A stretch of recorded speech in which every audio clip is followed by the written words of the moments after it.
Tonight we're going to be talking to that marketing guy, Brett. He was a member of customer support way back in the day, which is one of the reasons I wanted him to be here tonight. Everybody that I've been chatting to has come from EME, but was there recently, either at least within the last year. Brett, when was the last time you were at EME? How long have you been gone? So I have been gone since the great purge of, was it May 2016? I was part of that round of layoffs, and so you've got 4 years gone. Yeah. So you saw the first half of EME. Yep. So that's one of the reasons I want you here. Like, as I'm remembering my time at EME, as I'm thinking through things, I'm still biased towards the most recent events, right? That's going to be the topics that come up. And everybody that I'm talking to, that's where they're at. So as we're reflecting, as the company shuts down, we're reflecting on probably the most recent events. With some nostalgia remembrance of the past. But you are that time capsule. That's when you come from. You were in CS for 9 months, and then you transitioned into marketing, which I'm finding interesting. It's another one of the things I'm looking for. That's part of the criteria of the people I'm chatting with right now. You came in one place, but you transitioned to another. And I like to hear about that, because that's how this industry, the game industry, works. It's not... I mean, it's been around for a little bit, but it hasn't been around for 100 years. It's not... it doesn't have like very, very developed roles that have direct paths into it. It's still kind of young, and people find their ways and move around quite a bit. You can wear a lot of titles. You can have a lot of hats. So I find your story absolutely interesting because it's unique compared to some of the people I've talked to in where you're at now. But it still shares a lot of the things I'm looking for, that transitioned, and you've got that early time capsule. So I think this is going to be super fun. But first, let's start with gamer cred. Let's establish that. We need the baseline. Should we be listening to this guy talk to us? Gamer cred. First games. Very first games. Oh, man.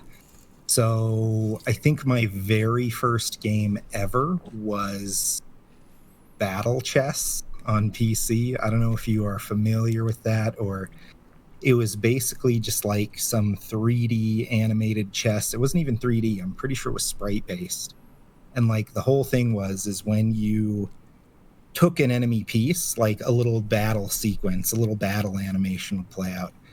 I thought that was really cool. So I think that was probably my very first PC game, or excuse me, very first game period, way back in the day. It's got to be that, or an old NES game like Super Mario Duck Hunt. That was a really early one for me. You know, I'm a late 80s kid, so that's about the right time. Mario Brothers, Duck Hunt, Battle Chess. Those are the earliest ones I remember. What does that date me? Probably to the audience, yeah. But sure. I come from the same time, early PC, Commodore 64, Atari. So, no, you're my peer group. All right. What games hooked you? Hooked me. Yeah, something where you came back to it relentlessly. It disrupted what you were doing, your studies, your sleep. I think the first one was and this is going to be, I'm going to get like, I always worry about giving this answer because I feel like it's a really popular answer, and perhaps I'm giving myself a little bit of negative gamer cred, but the first game that really, really hooked me was Final Fantasy VII, actually. And I don't know if you played all the way through that one, but there's this little side quest. There's this area in the game called the Gold Saucer, which is essentially a casino. And they have this arena battle mini game. And, you know, like everything else in Final Fantasy, you can over level yourself and just crush it. When I was young, I didn't do that. I just kind of played through the content. And I remember that section of the game being really challenging to me. And I would get up at like 5:30 or 6 a.m. before school and just grind that game until it was time to go. I would think about it all day. Couldn't wait to get home to play it more. I remember one time there was like a boss battle I was in, and you could equip items in that game that made you immune to certain attacks. And so I'd kind of figured this boss out and I thought that it couldn't kill me, but he'd put debuffs on me, so I did like very little damage per attack. I remember I left for school in the morning and I like taped the attack button down on my controller. I'm like, this will be fine. He can't kill me. I'll come back, after 6 or 7 hours at school, and I'll have one and, easy, right? And I remember I came back and I was dead. And I was so bummed because my experiment failed and there was something in that boss's repertoire of attacks that I hadn't accounted for. I remember that very vividly. So, like, definitely Final Fantasy VII hooked. That was probably the first one that hooked me.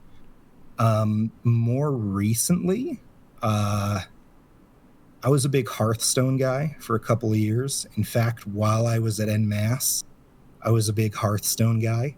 I remember we had a couple of like Hearthstone tournaments internally that I really enjoyed. I got to give a shout out to League of Legends, which, I wouldn't say I'm hooked to that game, but it's kind of like the floor that other games have to beat. Like, if I have nothing else to play and I'm just bored and nothing is intriguing me, I fall back to League of Legends. I really enjoy that game. Not very good at it, but I really enjoy it. Yeah, I would say those were kind of the games that have hooked me.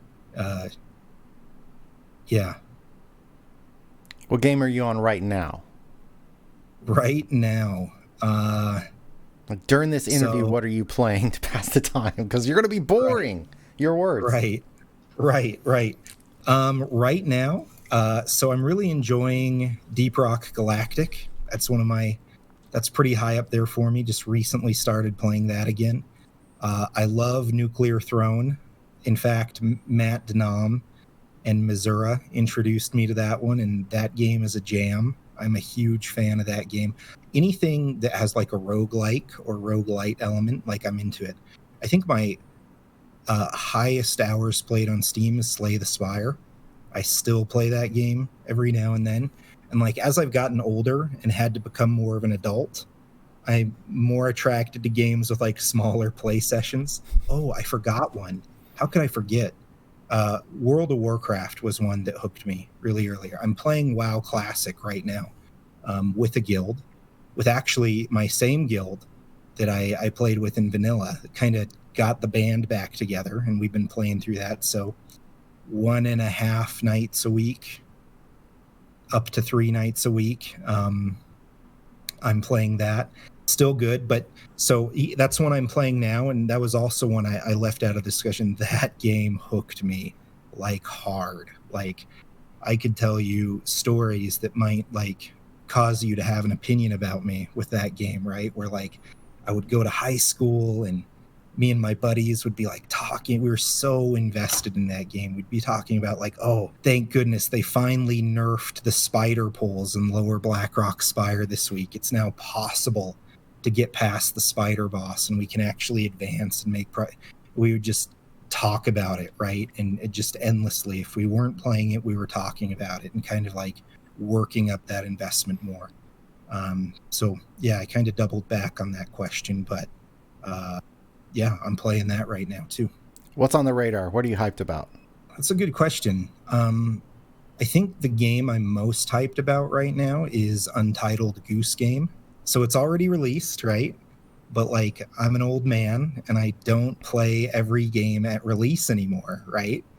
Like, it hasn't been, I also forgot Halo 2. I was a big Halo guy back in the day, but it hasn't been since the release of Halo 2 that I've like pre-ordered, got really invested in something. But I'm like super stoked on Untitled Goose Game. I just think it's a charming concept. It's a game that I can play with my wife and we can enjoy. And I haven't played it yet. I realize it's been out, but I'm pretty hype on Untitled Goose Game. Do you feel like all of that cements? Is that what you would put on your gamer cred identification card, or is there any other story out there that we need to pull out and say, no, here it is. If I'm laying it on the table, this is it. Sure. So I'll speak to Halo a little bit. I was like big into Halo. Like, I played on a team. We competed in tournaments. We won money. Like, we went to big regional competitions and played in front of crowds. Like, I was very, very invested in that game. And so you can imagine when I came to EME and one Aaron LeMay had worked there, it's like I was starstruck. I'm like, oh my gosh, this guy was the art director on Halo ODST and like Halo 3 and all this other. And I was just like, that was a really awesome experience. And so I geeked out with Aaron like endlessly about Halo. And obviously I was a big fan of his work, but we got to have a lot of, that was like definitely like checkbox for me because I was really, really invested. And then part of that was because the first Halo didn't have online play. And so it's like I was kind of the king of my little kingdom, like the group of kids and people we played with. And we go to tournaments and we'd be pretty successful there. So I thought I was pretty good. And then Halo 2 came out and you have online play. And I realized I'm just a little less garbage is actually the truth, right? Like I would go and I would actually, meet people who were just outright better than me. And so it kind of cooled me off on it, right? I was like, oh, well, I'm not God's gift to Halo. So, I cooled my jets on that a little bit, right? That is a pretty good nod. You've competed, you geeked out, you met a hero. I would say that that counts. That classifies you as a gamer. I'm good. Let's move on. Let's actually continue with the interview. I'm not going to kick you out of here. So the next step in all this is let's establish how you got to EME. What was that beginning? Where did you come from? What were you looking for? How did it happen? Who did you network through? What's that story? I definitely think I got really lucky with this process. The short version of the long story is I worked in politics prior to working at EME. I actually worked for a state senator. And a little under a year into that gig, I'm like, this is not for me. I don't want to do this. I don't want to work in politics. I had gone to school for politics. I studied political science in school. Like I was on a track, and it's kind of that horrible story of you prepared via education for a certain path, and then you get to the start of that path and you're like, this is horrible. I don't want to do this. And so I remember I decided that I was going to go into software, not as a coder, but as something, right? And I ended up, where I landed was I landed in the web analyst position for a company that did outsourced work for Google, right? Where I was essentially looking at search engine results, and they still employ like a small army of people who interprets and provides some human intelligence to help calibrate their algorithms, right? And I was essentially part of this big outsourced army. I did that for a while, and this is back in the day. I'd been done playing WoW Classic, Vanilla WoW for years at that point, but I actually reconnected with Missouri, who of course was an early employee of EME. And we connected and we started chatting, and, I learned that he worked in customer support. He was in management of the customer support team. And he let me know that they were looking for, actually, I asked him, like, dude, you work for a video game company? I work for a video game company. What do I got to do to get that gig? And he's like, we're not hiring. I'll let you know when we are. And I'd henpeck him every day. I'd be like, hey, you hiring? Let me know. You hiring? Let me know. And finally, they had openings. And he's like, all right, send me your resume. And, if it doesn't make me throw up, I'll pass it on to the hiring manager. So I sent him my resume, and it must have checked out. And he got me connected with the hiring manager, the customer support manager at the time, and had a phone interview, impressed him enough, got flown out to Seattle, slept on Missouri's couch for a couple of days, interviewed, got hired, and came to EME. And I worked in customer support as a GM for about a year. So early in the early days of EME, our customer support team was exceptional from my understanding. I was in QA, and I was new to the industry too, so I don't remember all the details. And it wasn't until later years, after you were gone, that I started working closer with the customer support team as a associate product manager and product manager. It was just kind of loosely a communication path line for QA and CS at the time. There'd be a question, we'd answer, but that was it. Fundamentally, there wasn't that much communication. So I'm curious. I I've heard the accolades. I've heard that our customer support team was unmatched. Give me that story. How do you design that team? What are the goals and culture? How do you measure? Like, what are the details? That's a great question. Let me think about that one for a second. You also have to understand that I was not the architect of that team. That team was thought up, and the people who organized that effort, that was Solomon and then Aaron Blum. Really what I think made it great is, and I don't know if we had a lot of policies that essentially I believe were created with the intention to apply empathy to the players, right? To understand their situation, to recognize, hey, if you've landed in customer support, you're probably already kind of having a bad time, right? There's something wrong, you have a frustration, you have a challenge. And so I think the idea of, putting on our player hats, we were all gamers there, right? And as you mentioned, that was a strong part of the culture. And so that put us in a great position to empathize with the player and put ourselves in their shoes and say, if I were having this challenge, if I were having this difficulty, for me, I just told you how much I loved World of Warcraft. If I were experiencing this player issue in my favorite MMO, how would I like it, right? And we could come at it from the other side with that approach. And I think that really, really helped. And I think that helped us have an outstanding customer satisfaction rating. I think it helped us solve problems in a more appropriate way. And there's some nuance to that, right?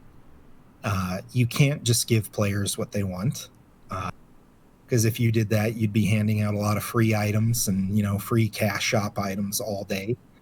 And it's not the right thing for the company and the business. And honestly, probably not the right thing for the player too. They might think that's what they want, but would probably not actually lead to them enjoying Terra more, right? So yeah, I would say that's probably one of the bigger sticking points, is just the idea of empathy with the players. How do you control for that? As a player, you're trying to reference your own experience, the issues that you've come across. You've got somebody sitting there on the chat with you, and at the time we had live chats. You would just take a live chat and talk to somebody, and you want to resolve their issue. You want to help them out. You know that you can't just toss free stuff at them. You need to actually resolve the issue that they're experiencing. But my understanding of customer support is, you've also got a lot of metrics. How long are you on this chat? How many chats have you done today? How many positive resolutions? You get a survey after, or the contact gets a survey afterward, and they say how well this worked. So it seems like you're saying that you're pushing empathy. You're trying to, establish that relationship, which is very important for EME. We preach that nonstop. Establish relationships. You're trying to establish that relationship with your contact, but at the same time, like, your metrics are on the line. You need to hit these numbers. How do you resolve that? How does that balance out? Sure. Yeah, well, I mean, numbers are performance metrics, KPIs that's part of a larger picture, right? And they're not the truth with a capital T.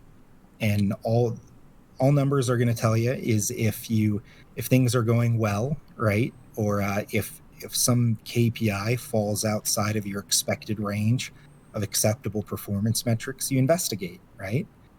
So for example, there were a number of times where we'd have perhaps a member of the team is low on the number of tickets they resolved in the time period we're measuring, right? That allows you to unpack it and dive in, right? And sometimes there's a great reason for that, right? Like, oh, this was this agent, and you know what this agent does? She busts her butt all day working really hard technical problems that we don't have a lot of tribal knowledge built around of how to solve. And so we understand that the average time she's going to spend on any given case or ticket might be a little bit elevated. And that's not consistent, right? Maybe the next month or the next period of time that you're measuring, that person takes just swaths of tickets that we already know how to solve. Like, we have resources, we can send them the canned response, we can send them the instructions, we can get them resolved, and we know how to work that problem, right? And so that's just an example, right? The number, it's just it's an indicator that would prompt further investigation. And so once you get into that, you can then kind of come back to your framework and say, all right, well, is this person's performance acceptable within kind of the guiding thinking of our department, which is resolve players' problems, help them enjoy the game, right? Exercise player empathy. And if they are, great. If they're not, if someone's eating Cheetos and watching YouTube, I don't think anyone did that. But, for example, if someone's not doing their job, that's going to be obvious as well, right? Customer support is, if nothing else, like really well documented. You have a paper trail for what people were doing and how they were spending their time. So you mentioned a couple things there: tribal knowledge, but canned responses. So the typical idea of what customer support is some outsourced team disconnected from the product with a list of steps to follow given certain contact responses, and the tried and true first thing is turn it off and on again, do the base troubleshooting, but this is on a live service title, so you're not finding the same problems over and over again. You're going to be finding new problems, new issues that are continuously coming up. But you're also being asked, hey, I can't complete the quest. Hey, I don't have this item. And there's barriers of language there. Where does that knowledge come from? Because I'm assuming you can't have everything sitting there in a big binder and you're just flipping through based on response. Yeah, no, that's a great question. So I do want to add before I dive into this one is, like, there were also literal language barriers sometimes, right? Like, we'd have people come in who didn't speak English, who, they type Russian, and we have to Google Translate. Anyways, I don't want to digress there. But so I feel like we had pretty good internal documentation. Some people might argue with me on that one. I think good is a subjective term, right? This is back subjective term, right? But I felt that the internal documentation was pretty decent. However, when it comes to tribal knowledge, we had different members of the team who, whenever we'd get something new, we'd basically say to someone, okay, figure out how to solve this, and then we're going to let you solve these tickets, right? And of course, an individual agent, an individual customer support rep can't be there 24/7, right? But that person then became a source of tribal knowledge where if someone else had a case or a ticket that involved that difficulty, that problem, they would be a great point of reference, because our pace of learning and the problems we were solving always outpaced documentation, right? And we had a member of our team in particular who was really good about building out documentation, but we always outpaced that a little bit. And so what we'd do is we'd kind of we'd crown people the unofficial authorities on resolving a particular kind of problem. And then it was understood that it was that person's responsibility to help get the rest of the team to the point where they could solve that problem adequately. And I would say that is a responsibility that we all, if we didn't explicitly agree to it, we all bought into it. It was a great way to work. And it actually ended up being a really positive thing. If you were the person who knew how to solve this thing, and then you could teach some other people, and it's like, hey, that was kind of cool. Like, I'm adding some real value here. I'm not just moving tickets through. I'm actually helping our organization level up and solve more problems. So does that answer the question? It does. And I'm interested in that kind of big picture, how CS works with the greater team. Like I said, my experience with CS came later, after you left. But I learned quite a few things from CS. Like, my approach to the game was from a QA point of view, pass fail kind of idea. As I moved into product management, then it became very product revenue focused, user metric focused. And what I quickly discovered, CS would bring me an issue, and I would generally know some about that issue because I was in the player Discord, player forum, so I'd hear about these things too. Mm-hmm. But I may have the opinion like this really isn't affecting that many users. This is a low user issue. But CS would come to me and they would tell me like this is costing us this much money. Like this is our time is being diverted to this. This is a major issue for the players. It's affecting. I tried to argue and find, you know, what the common ground was there. But what I realized really, really quick is I will never win an argument against customer support. They will always be right because my problems aren't their problems aren't my problems. And it is legit. Like every time there's an issue in game, the customer support team is the front line. They're the people there resolving it for the players. And that's a cost. That's something that I can't argue against. If it costs revenue, it's costing my product, and I lose. I lose the argument every time. So I learned to shut up and listen to what they have to say and try to find a resolution for them. And as I worked through those issues and started to understand the importance of that team, I started wanting to pull them in individually. Like I got to know who was working on what, who was the expert in this area, and I would go to them. I'm like, hey, we're writing this news post. Do you know about this content? Or how do players take to these environments? And there was so much knowledge there. These people were playing the game. They were dealing with players all day, and their knowledge could rival mine many times over. So I tried to incorporate them. I tried to work them as much as possible. Was that happening in the early days? Was CS just over here doing CS things? Because I remember the way our office was organized. CS was in one area, and everybody else was elsewhere. But was there that cross work? Did that team help? Like in specialized smaller teams? I feel like that CS was tapped on the shoulder a fair bit. When I was in CS, you have to remember that my time in CS predates my work on kind of that other side of the building, right? Where production and marketing and, you know, a very different kind of work was occurring, right? And so one point of reference I don't have is how much actual work was. I saw the output, right? We all saw the output when a new build would launch, you know, a new patch would come out, or a new event, or whatever it is would come out. We would see the output and we understand that. But what I don't have as clear of a point of reference into is like how much work was being done relative to the amount of times people would come back and tap us on the shoulder and solicit our input, right? But I will say that I felt like EME did a really good job of that. And I feel like that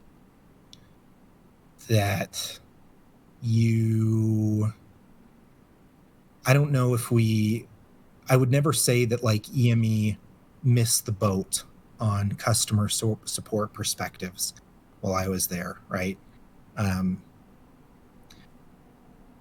I think that, you know, kind of bundled with that is I think that the company trusted us to represent player perspectives to a certain extent, certain extent, right? And how perfect we were at that, I think, is up for discussion and debate. I know that we tried, right? We tried. We have a perspective. It's a narrow perspective. We talk to customers as they experience issues in real time, right? As a very valuable perspective, but it's also a narrow perspective, right? And so I would like to think that we did an okay job of giving our feedback back to the rest of the departments, and that we did an okay job of representing what was important to players. But I don't know. I don't have perfect clarity on whether or not we did that as well as we could have. I think we did a good job, but it can always be better, right? True. So something I alluded to, one of the reasons I wanted to chat with you, you had a goal. You wanted into the game industry not to pursue customer support, but to pursue something else. And you did eventually transition into that. You came in and you were only in customer support for 9 months. So yeah, what was that? What's that story? Yeah, well, this should be clarified. I don't think that I when I came into the game industry, I had no expectations. Basically, my analysis of it was as deep as, I think it'd be cool to work on video games, right? That is as deep as it went.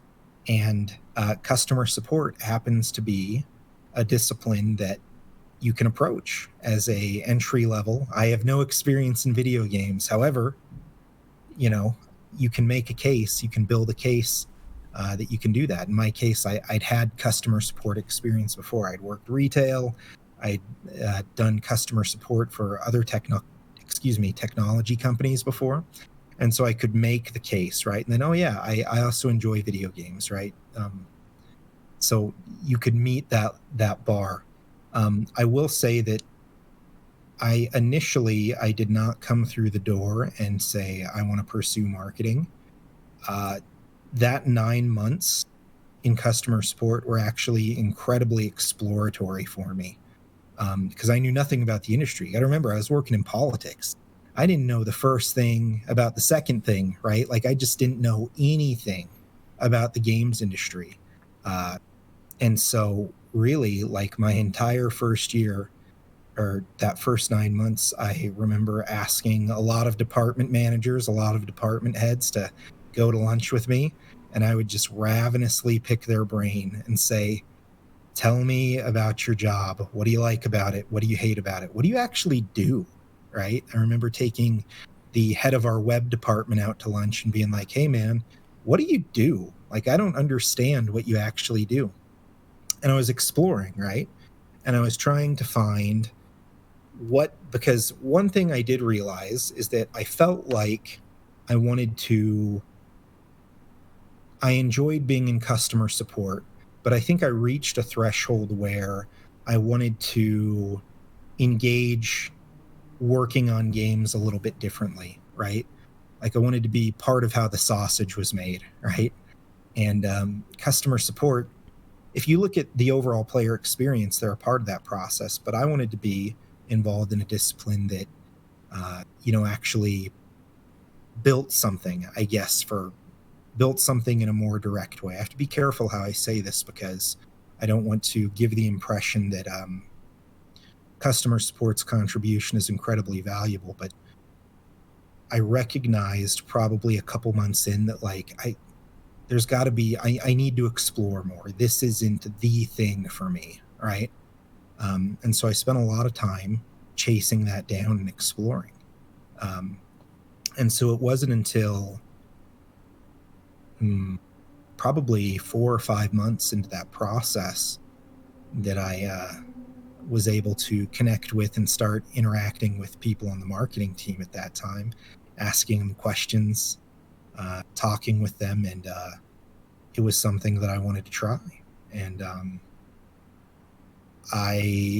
at one point, the director of marketing when I first started En Masse was a gentleman by the name of Brian Koski.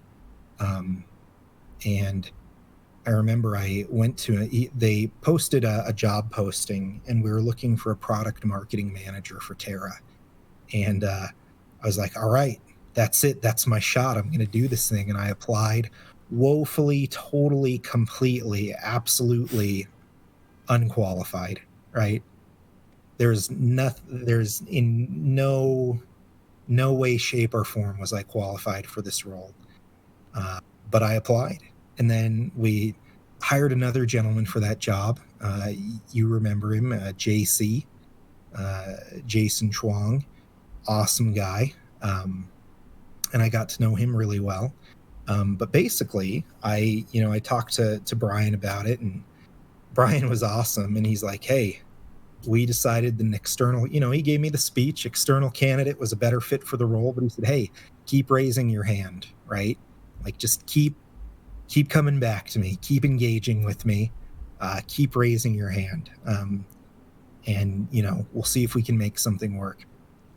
And Brian Koski later accepted a job offer back at Microsoft, and he went back he was the head of marketing for Xbox. I think he still is. I think he still heads up marketing for all of Xbox.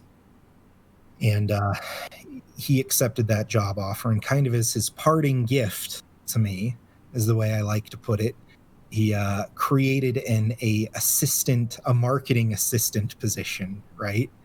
And offered it to me and said, hey, come work in marketing 2 days a week, and then 3 days a week, let's figure it out with your customer support manager, and work in customer support part of the time. And then, for a little bit of your week, come over and work in marketing and work for us, or, work for the guys that'll still be here. He was on his way out.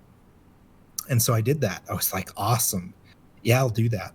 And so the nature of my role initially in marketing was to do the things that no one else had the time or the inclination to do, right? There's a lot of things that need to be done in marketing at any given time. Marketing is a discipline that sits at the intersection of so many distinct skill sets. And so, if I'm the marketing manager at that time, I'm looking at everything that our team's responsible for. I'm trying to determine, okay, what can I give this person? What can I train them to do? What can I trust them with? And you kind of have a Venn diagram. Where does that kind of work meet things that we don't have time for? And you can kind of carve up and offer someone like me a portion of that work to kind of cut my teeth. And of course, I'm going back constantly and asking the team, how do I do this? How do I do this? How do I do this? But they bit off on that, right? They said, we're going to invest in developing this person. And that's kind of how you get traction and you get going, right? And so I did that. And that's kind of how that happened, right? And yeah, I owe a lot to that early marketing team, that they were willing to take on basically a new scrub and teach them the ropes. And I had some incredibly gracious mentors. Young Park is still my hero to this day. He was a pretty big part of the early EME marketing, and also marketing for ZMR. And he was like infinitely patient with me. And I think he really empathized with me as someone who had no idea what they were doing and helping me get started. But really, everyone on that team was great. Give me like the breakdown of what a marketing team is in the game industry, specifically for En Masse at that time, where we were only servicing Terra. So who's there? What are their positions? What are the goals, and what's the culture of that team? Marketing as a discipline's kind of at the intersection of a bunch of different skills. And there's some things that you need that all relate back to what you're responsible for as a marketing department, right? What we were responsible for when Terra was our only product was user acquisition, right? Getting more people to play the game. That was probably our number one KPI. But I would also argue that we had really important secondary KPIs of things like retention, right? Preventing players from churning. And, those are interesting because you think, well, if any given marketing output might not affect some of those secondary KPIs. But what marketing really has to do is it has to identify what is appealing or attractive about your product, and then find the audience for that, right? Make the solicitation, hey, come play our game. This is something that you'll enjoy. And do that in a way that by the time people, players get to the other side, that they're not disappointed, right? That you didn't promise something, that you didn't write a check that the product couldn't cash, right? And so baked into all of that, there's a lot of work that goes into that, right? Early on in a product's life cycle, really it's about you do like segmentation, targeting, and positioning exercises, right? Where you say, all right, first, let's segment the market. Let's look at our product and segment the market and say, okay, there's these kinds of people in the market. And if you do a really good job of your customer segmentation, it puts you in a position where you can make some targeting decisions. Okay, we've segmented our market. We have hardcore PC players. We have, casual players. You have, and this isn't necessarily the segmentation we had for Terra, but it's an example, right? For argument's sake, say you have a couple of different segments that your potential market falls into. Then you have to make a targeting decision. Who are we going to target, right? And it's interesting because at some level, some teams externally outside of marketing might be tempted to say, well, let's target everyone, right? Get everyone to play our game, which sounds great on paper. Get the most people playing your game, make the most money. Why not target everyone? Obviously. And the why not is that you're always constrained by time, resources. And I would argue that you're also constrained by what your product actually is, right? And if you do a good job of segmenting your market, you recognize some of these segments we should not target, right? A targeting decision is choosing to pursue some segments and choosing not to pursue other segments, right? And so, if you think about kind of the work up to that point, I keep in mind I was not directly involved with this process for Terra. I was involved with this process for some of the other products. I wasn't involved with this process for ZMR as well.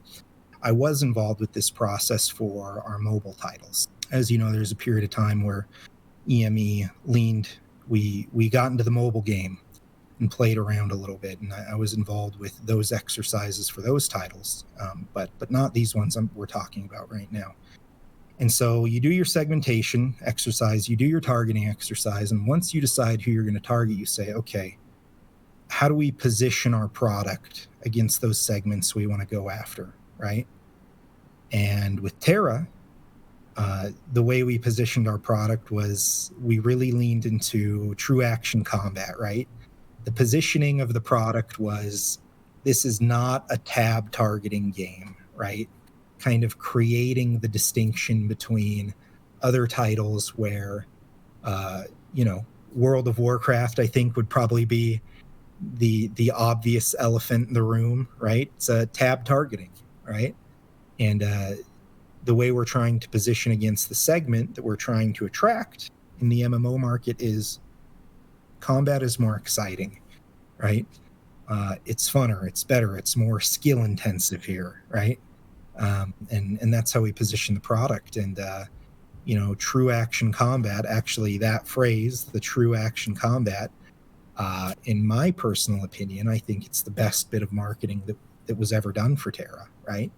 It's the consistent positioning we kind of returned to, at least while I was there, right? I can't speak for the life cycle of the product after I left, but while I was there, we always kind of came back to the fact that, like, hey, combat in this game is awesome. Now, I should be clear, that's not all of what marketing does, right? But that's some of the work that's involved early on with a product, right?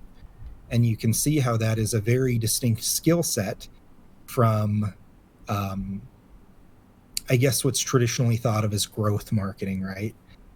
One of the challenges that marketing teams have, I think, is that I do feel it's a pretty misunderstood discipline, not just in gaming, but in general, right? In business in general. And when you say, when a layperson, I think that'd be the appropriate way to say it, when someone who's not a marketer thinks of marketing, I think oftentimes they go to these heuristics of like, oh, well, that's someone who knows how to run Facebook ads really well, or that's someone who, they're a growth marketer. They know how to do user acquisition, or, oh, they're a brand strategist. They know how to, position a brand and do all that kind of strategic work, or, oh, they're this or this or this or this or this. The best marketing teams have a mix of those skills, and they make sure all those bases are covered as best as they can, right? I don't think any individual marketing person needs to be an expert at all those specific skills, but they should be able to speak to those things, and they should be able to sit in a room and talk and help ideate on some of those other portions, right? But ideally, you have at least one person in the room who is good at each one of those things, right? So one element to all this is EME was established as a subsidiary of Bluehole at the time. And our focus, our specialty, what we were looking to do was take Eastern games and westernize them, regionalize them. We used a couple different terms throughout that time, but we do have a product primarily developed for a different audience, an audience that can be very different. Early on, we're taking products that would show up in PC cafes, PC bongs, and have that kind of community play, and the systems in there designed for that. The themes, the colors, the art, all of this, the aesthetic designed for that Eastern audience. And here we're trying to westernize it. We're trying to present it to a different audience. How did that contribute to what marketing had to do? Did that affect strategy, or were we able just to ignore that? So once again, I have to be mindful here because I was not involved with these very early processes with Terra. But what I saw and what I felt while I was on that team is that there was a product that was built with an Eastern audience in mind originally, right? And masses brought in and say, hey, publish, distribute, market this to a Western audience. And so you do an analysis there and you recognize that, like, hey, maybe not everything about this game is equally some things that were built with an Eastern audience in mind might not have the curb appeal to a Western audience, right? It might not be as strong of a pull, and you have to be aware of those things, right? And I think at a high level, when you do that at a product for Terra, you can kind of see why we landed on combat and drove that really hard, because that's something that audiences everywhere can really get into. If your combat is good and engaging and fun and exciting, if your core gameplay group is just like that rock solid, lean into that, right? And that's something that we could lean into, I think, with a high amount of confidence that it would have appeal to a Western audience, where arguably, and were there other aspects of Terra that we could have leaned into harder? Potentially, most definitely. But I think what it came down to is that the early marketing work on Terra as a product kind of led us to the realization that combat was something that we could hang our hat on, that it had enough appeal to a Western audience, where perhaps, if we were leaning on the art alone, right, which is kind of, it's this very distinctive kind of art style. Anime is not the right word. Chibi is not quite the right word. It's none of those things, but it had a very particular art style that if we were to lead with, like, hey, look at the visual presentation of this game, look at the graphics, look at how beautiful it is, even down to the color palette. Pastel, softer colors for an Eastern audience, not typically well received for a Western audience. We want the more grounded earth, bold colors. Well, I think that there is a Western audience that perhaps would engage and respond really well to things like the visual identity, the art direction of the game, right? The graphics, for lack of a better term. I don't have the most precise language to communicate that idea. But would the audience that responds and engages well with that, is that something you can hang your hat on, right? Is that something that you can make kind of one of the standing pillars of your marketing strategy? And with a product like Terra, combat was the thing, right? I don't know if you could do that. We never hid the fact that Terra was a beautiful game. In fact, I think we owned that, right? We always showed it off. In any trailer and every marketing piece, we showed that it was a very beautiful game, because it was a beautiful game. But you can see the difference between acknowledging that and surfacing it versus leading with, say, a marketing message of, we have the prettiest game, right? Those are two different approaches. And doing that with a product like Terra, I don't think would have distinguished us in the marketplace like leaning into the combat did. One of the areas I always geek out being a product manager is how you measure something. I'm working with all these different teams to execute on an initiative. I want to know how successful we were.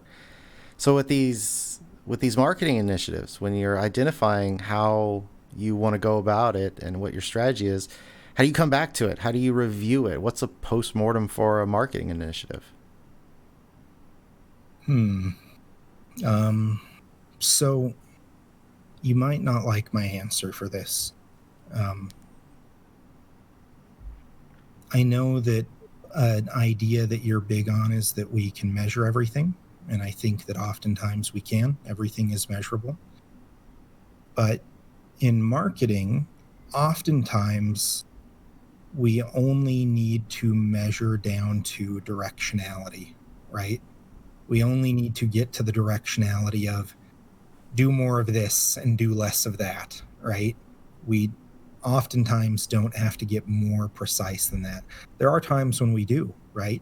Especially when resources are constrained and we have to make an active choice of do we do this or this? We know both are important. We have positive directionality on multiple initiatives. Which ones do we choose? You kind of do this exercise of doing like it's almost like a, oh man,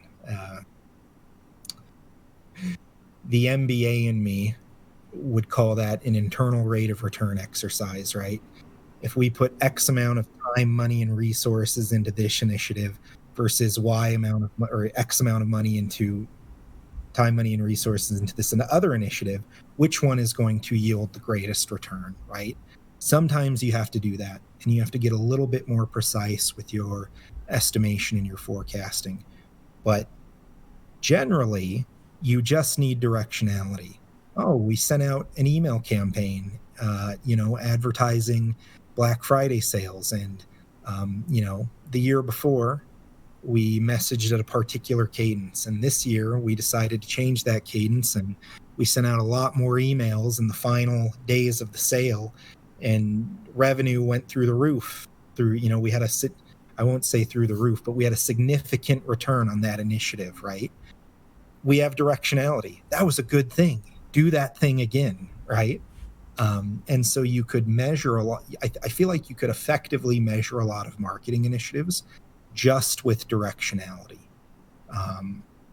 When it comes to talking about how resources specifically are allocated, then you sometimes have to get a little bit more precise. Does that answer your Mm-hmm. question? I don't know if it answers your question at all. It does. It makes me curious though. If you're relying on directionality, if that's a tried and true source, something you can go to, then what's the pitch? How do you start? 'Cause that doesn't seem like it lends itself to a beginning. Do you go in blind, best guess? Like, where are you pulling that initial idea? Sure. Oh, you might not like this answer either. So, a useful mindset for marketing is that everything you do is an experiment, right? And you talk to some people, and that makes the hair on the back of their neck stand up, right? And that's not to say you should frivolously engage in marketing activity because it's an experiment. We're just trying to learn, right? What that means is that when you try something, you should have instrumentation, you should have methods of measurement, you should have ways to measure that initiative that are based on a hypothesis that you've arrived at, right? And you can go into a marketing activity and there's ways to put new spins on marketing activities that you already have a high amount of confidence in, but you can change them slightly so that it is actually you're experimenting in perhaps a small way, right? And you're looking at that and you're interpreting it, and you're looking at the results, and that gives you more information to help make future decisions. But I think that, as far as like ideating, where do you if you start with nothing, how do you get to a place where you're like, well, we should try this, right? I think that's an imprecise process, and oftentimes you have to go back to your anchor of what is your strategic direction, right?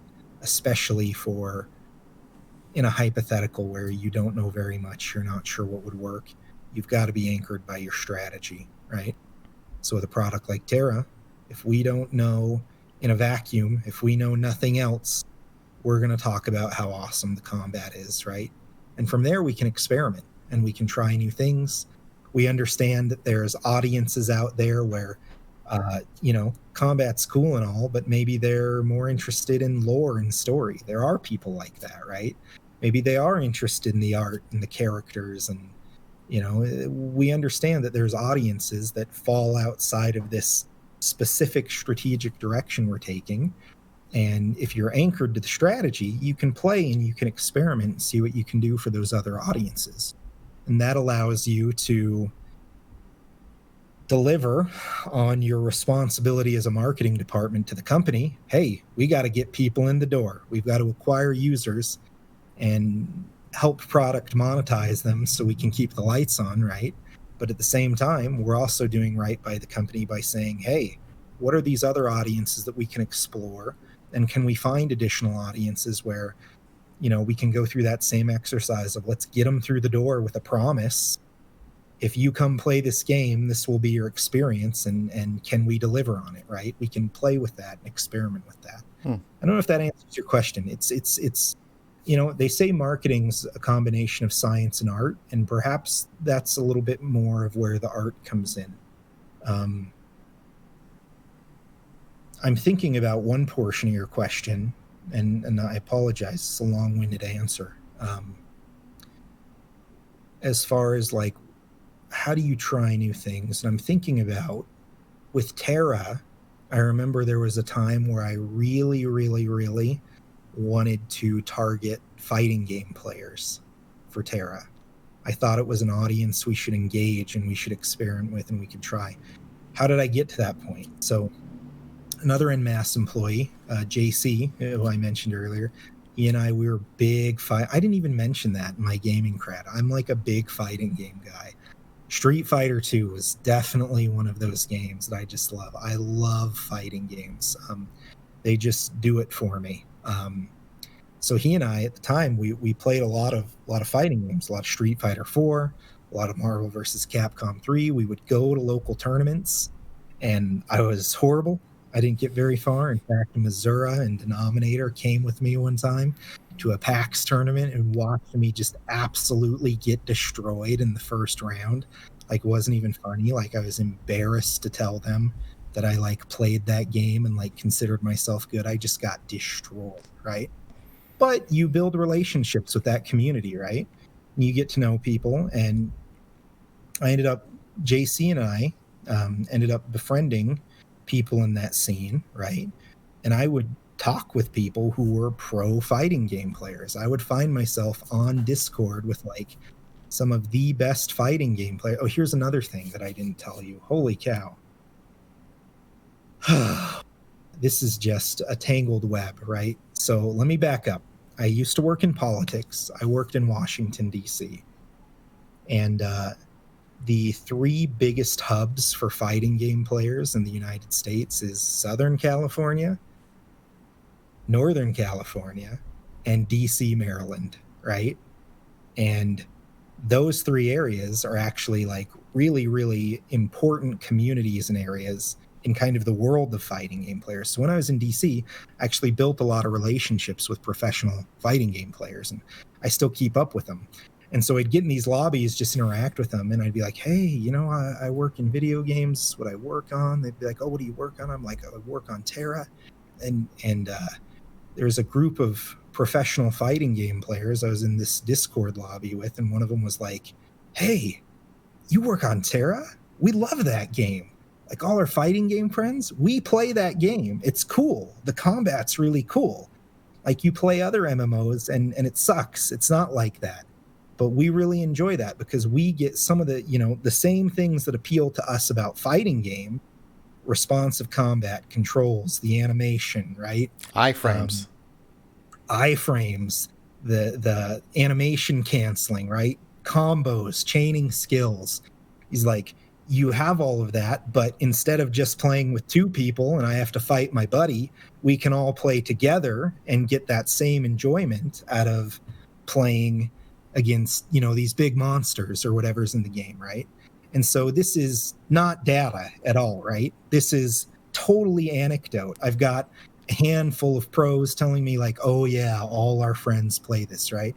But that's enough for me to take back to the marketing group and say, hey, here's a hypothesis we should explore, right? Let's try something. Let's, you know, put enough time and effort into it that it constitutes an experiment. But, you know, this is not something where you're going to go back to the group and say, all right, throw everything else out. Terra's a MMO for fighting game players now, right? You've got to take that. And you know, in my mind, that is a decent example of how you would arrive at a hypothesis that you might possibly test, right? Is it perfect? No.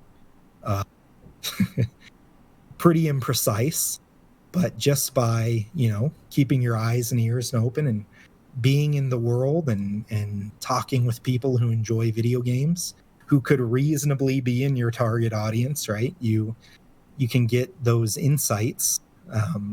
It's a loaded word, insights, that might cause you to try something, right? I don't want to geek out too much on marketing because there's still a bit of this story to tell about you. So, started in CS, found your way over to marketing, but the story shifts a little bit. So, you're in marketing for a time, but you're looking at leaving it. What's the story there? What's happening? So, when you say leaving it, do you mean marketing or do you mean En Masse, the game industry? Sorry, misspoke. Yeah. So, En Masse was a bucket list item for me. I always wanted to work in video games. I loved what I was doing in marketing at En Masse. But I constantly felt like, well, I won't say I constantly felt like, I had reasonable confidence that I did not have enough business acumen to do as good of a job as I could have. I think I did an okay job, and I think I leaned on other members of our team. Matt Denom's a great example. Dude has excellent business acumen. You know, I was able to lean on more experienced members of the team, and we got what we needed as a group. But for me, as an individual contributor, as a professional, I strongly felt that I needed more business acumen in order to really contribute in the way that I wanted. And so I started looking at going to get my MBA, and that was a controversial investigation for me, as I shared that with some people in our department and some leadership with the company, because you know, people have their opinions about an MBA as an education. Is it valuable? Is it not? Can you just learn this stuff on the job? Could you not? At some point, I had been convinced that there were, and you know, to be fair, I probably could have learned a lot of that on the job. But my perception is that it would be easier and more effective for me to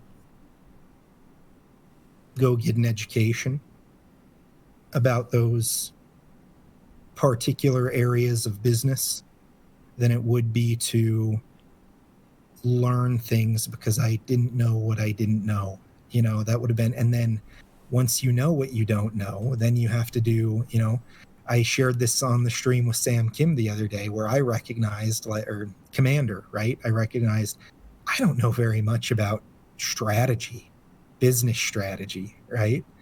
So I turned to the people in the company who I perceive to have a great understanding of strategy, and I say, hey, help me understand this. And they may or may not be in a great position to teach you those things. They may or may not have the time and the willingness to do those things, right? And it's just, you know, whether you actually get what you would like to get out of those, I didn't have complete confidence that could happen. I also didn't have complete confidence that I could make it worth their time. Hey, invest a lot of time in me for a very uncertain return, right? If I had a high amount of confidence, I was much younger then, right? I would do it differently now as a old man. as an aged man, right? But as a young kid, my thought is like, I don't want to have someone like Commander invest tons of time and energy in me and then me not be able to provide good value back to the company and actually help us do things better. So I made the decision to leave. And I mentioned to you I was part of those 2016 layoffs. And part of that is because I'd been accepted to business school. And I went to my manager and other folks I worked with closely in the company, went to Chris Lee, the CEO at the time, and I said, hey, I got accepted into business school. I'm planning on leaving. And I actually think that, I don't know if I should say this, but I think the company kind of did me a solid, right? I could quit and just go, or they could lay me off and offer me a severance package, right? I thought like I was really well taken care of. I wasn't upset at all, right? And like I remember thinking, I'm like, dang, like the people I report to, the marketing director, the CEO, like these guys had my back. They saw that I was on this path and this is the way I was going. And they're like, hey, we're going to include you in this round of layoffs. It was a win-win, right? So you're sitting in a room full of people that just got told they're laid off. They had no prior knowledge. And you're having to fight back smiles? So I wouldn't put it that way. I do remember feeling a bit of relief. That was a mix of emotions, right? Because it's one of those things where I was still getting dumped. I was still getting broken up with, right? I wanted out of the relationship, but I was still the one getting dumped. No one's fighting to keep you. Exactly, right? Exactly, right? And so I wouldn't say that I was all smiles, but I definitely think that made that easier for me than perhaps my coworkers. And that was tough because I really did love working there. EME it's on the short list of company. I mean, it's not going to exist here in the near future, but, had the opportunity presented itself, I would have worked there again in a heartbeat. Right. So yeah, I was a little upset. It was, bittersweet feeling. So going for a business degree, getting your MBA. Sure. Hindsight, right decision? 100%. Where'd it lead you? Like, what am I doing now? Is that what you're saying? Like, why was it a good decision? Did you?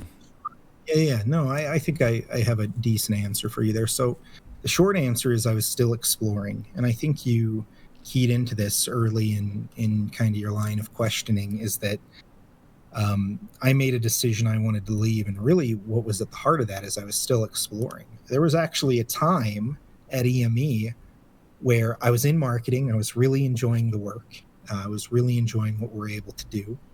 I definitely have a highlight reel of things I was involved with at EME marketing that I was proud of and I felt like was good work.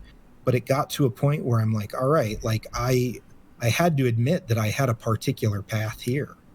Started in politics, went through customer support, am in marketing, and this is kind of where I'm at. And I'm like, I wasn't sure. I'm like, am I actually that good at this, right? Or am I just part of a really strong team and I get to collect wins on the back of an otherwise strong team? B, do I really enjoy this relative to other disciplines, right? I didn't know because I couldn't try, right? I hadn't tried a lot of other disciplines.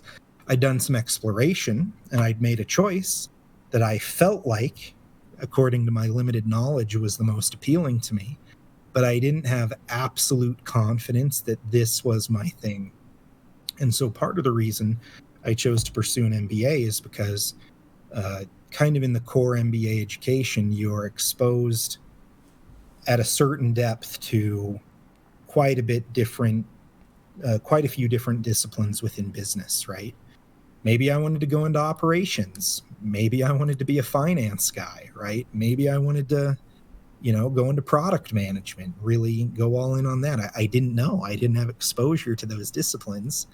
And, there were people that I could learn some of those things from at En Masse, but once again, I felt that there were some limiting factors there. And so really, the reason I'm confident in MBA was a good choice is because it gave me the confidence to come back and say, hey, I'm actually pretty good at this marketing. It's interesting. I went to a pretty good school, and I'm confident that some of my classmates will be CEOs of companies. Very impressive people. Like I've never had worse imposter syndrome in my entire life, but I remember sitting in this room full of these incredibly accomplished people and thinking like, how in the world am I like actually better at marketing than nearly everyone here, right? There's some other people who come from marketing backgrounds who are comparable and admirable, but and it's kind of had this hit me moment where like, hey, you're actually pretty good at this, right? And you could do this and you could make a career out of it if you wanted to. And then I also got to brush shoulders with people who are really, really good at other disciplines and engage them pretty thoroughly about their experiences and make a more conclusive decision of like, you know what, I don't want to go into operations. I don't want to go into, XYZ. And so I kind of came away from that as like, hey, this is something I could do. And I enjoy it and it checks the boxes for me. And like the exploration is largely complete, right? Like I'm on a path that I have a lot of confidence in now, right? So I guess to answer your question, do you want to spend a lot of money to get a graduate education just to say I explored? Probably not. I don't know if that's the best answer, right?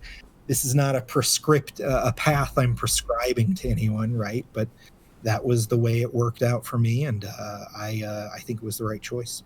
And it seems like it has worked out. You are in the industry now. You do marketing.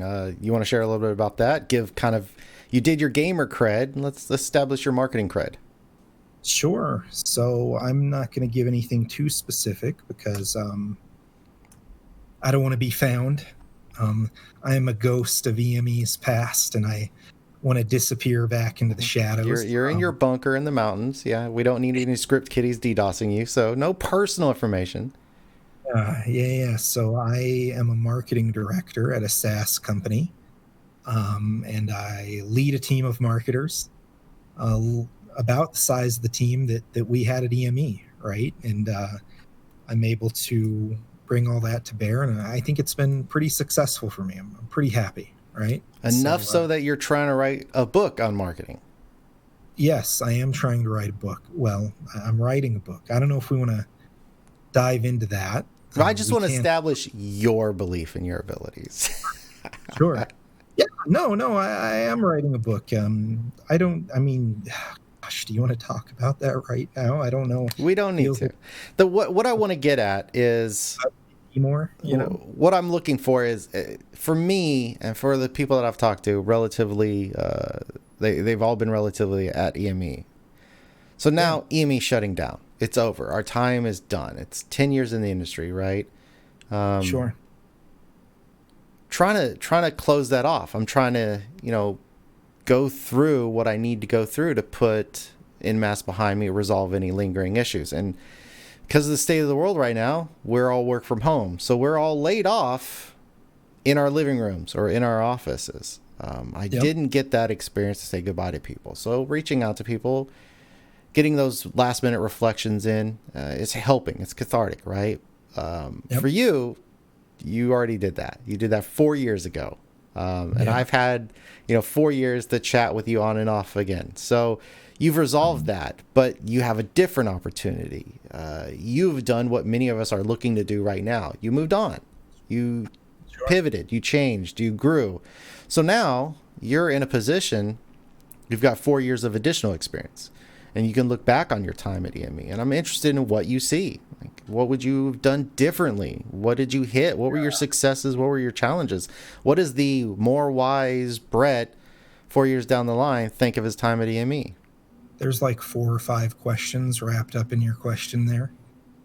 You're like the teacher who says the homework's only one question, and then it really has like 6 I like using commas, yeah.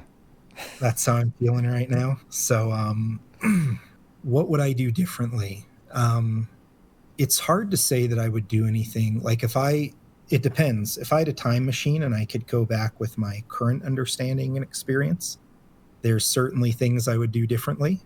However, if I could, if it's just rewind and I'm doing it the same way again with the knowledge and understanding that I have, I feel like we did the best we could with what we had and what we understood. In regards to what I might do differently with my current knowledge, so in my experience, and I don't know if this changed and you can agree or disagree with me here, but I always felt that EME was a pretty flat organization. It felt pretty flat, and it felt that decisions were made by people getting to get. Very rarely did orders come from on high, right? It was pretty flat. It was an exchange of ideas, and we had to. People were empowered, I feel like, to do things and to chart their own course and to make an impact. And so I'm an opinionated guy. Probably my greatest professional accomplishment is that Guffy Bear once said I was a difficult person. I can be a pretty difficult guy. And, when I feel strongly about something, I'm going to go to bat for it and I'm going to argue for it. And one of the things that I think I could have done differently is that I think when I was younger, I would often approach those discussions and I would contribute more heat to the conversation than I would light, if that makes sense. If I could do things over again, I would go into conversations and I would try and take out some of the heat and focus more on the light of like, how can we understand this more? How could we, rather than arguing passionately and probably less effectively for some ideas and initiatives, right? That's probably the biggest thing I would do different. And I think that runs across like a lot of my work there, right? I think the people that I worked best with recognized that about me and cooled me off. Once again, I'll highlight Matt Denam as one of those. A lot of the work we did on ZMR, he was really great about getting the best out of me. And it's because he was very skilled at getting the best out of me, I guess. That's a bad answer, but that's probably what floats to the top of what I try and do differently. It is a critical need in a flat org. You have to be able to communicate. There's not layers, right? It's not you writing a report, pushing that up to your manager going into a meeting and, advocating for what issues he thinks are the most important, which may or may not be your item. It is more equal. You could be sitting there across the kitchen table during lunch talking to the CEO and the new hire from customer support. Yep. And it is a struggle, especially being at a company like EME where 10 years ago, the industry had some amazing people and we had some of them in our office. But then you also got people like me, first time in the industry, not having a clue who that guy is, right? Like, I don't know who Pat Wyatt is. I don't know who Sam Kim is. Chris Lee, Matt Denham. I don't know these guys. And then you learn about those people and you're like holy crap. What did I just say? Yeah, Yeah. And they're just looking at you like, what is this nonsense? And to their great credit, the Sam Kims, the Chris Lees, I'd go and talk to them about something that was probably just nonsense, and they would actually listen to me, right? And they'd give me feedback. Sam Kim in particular, he was very thoughtful, and he'd say, hey, it's an awesome idea, but have you thought about this? And what about this? And what about this, right? If I really wanted holes poked in an idea, I'd go to Sam Kim. He was very good about doing that and doing it gently and in a way that was instructive to me. But like just the fact that I used to like brag about the fact that like when I was in the marketing, I sat literally 3 chairs from Chris Lee, right? I could have that dude's ear whenever I could waste his time whenever I wanted, right? And that was awesome. That was like so empowering, I thought, right? And of course, you exercise discretion, and I tried not to take undue liberty on their time and attention, but they would hear you out, right? And there was this real humility about the organization that I think that part of the culture is that good ideas could come from anywhere, right? They didn't always come from anywhere, but they could. And that was like an important part of the cultural DNA, I think, at the time for me. So where did that heat come from? I always like to look at it as that's the passion, that's the drive. It's just maybe unrestrained, unrefined passion. Is that what it was, or were you just an angry child? Is that what that what you had? I think where the heat came from is that when you work in a particular discipline, you have opinions on how decisions should be made and how things should go. And your opinion is not truth with a capital T. It's a perspective, right? And so you interact with other disciplines for marketing. Sometimes it was product, sometimes it was community, sometimes it was other groups, right? Sometimes it was platform and engineering. We're like, we want to do this crazy marketing thing. And they're like, do you have any idea what the tech spec for something like that would be? Right. And, they would come to the table with a different perspective. And I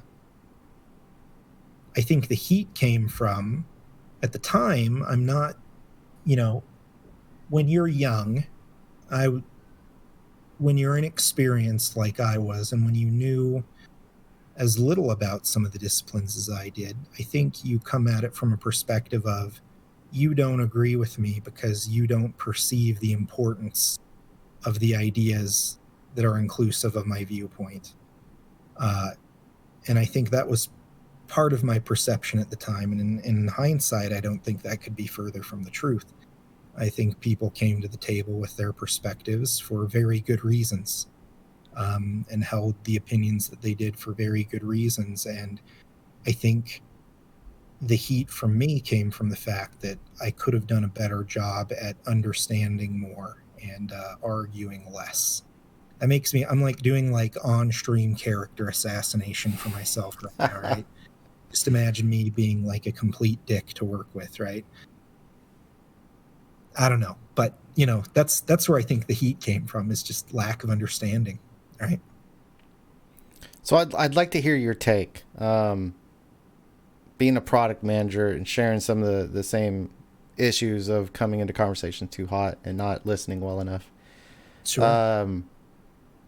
If you could review some of the initiatives that you remember from EME, either during your time or after your time, or maybe initiatives that stand out in the industry, what lessons should I have as a product manager working with a marketing team? What successes, failures did you see out there that you might be able to attribute to that miscommunication? Maybe the ideas weren't clear. Maybe people were on a different page. Like, what have you seen? So let me make sure I understand your question. Are you talking about, you want me to talk about successful marketing initiatives I perceive to be successful at EME?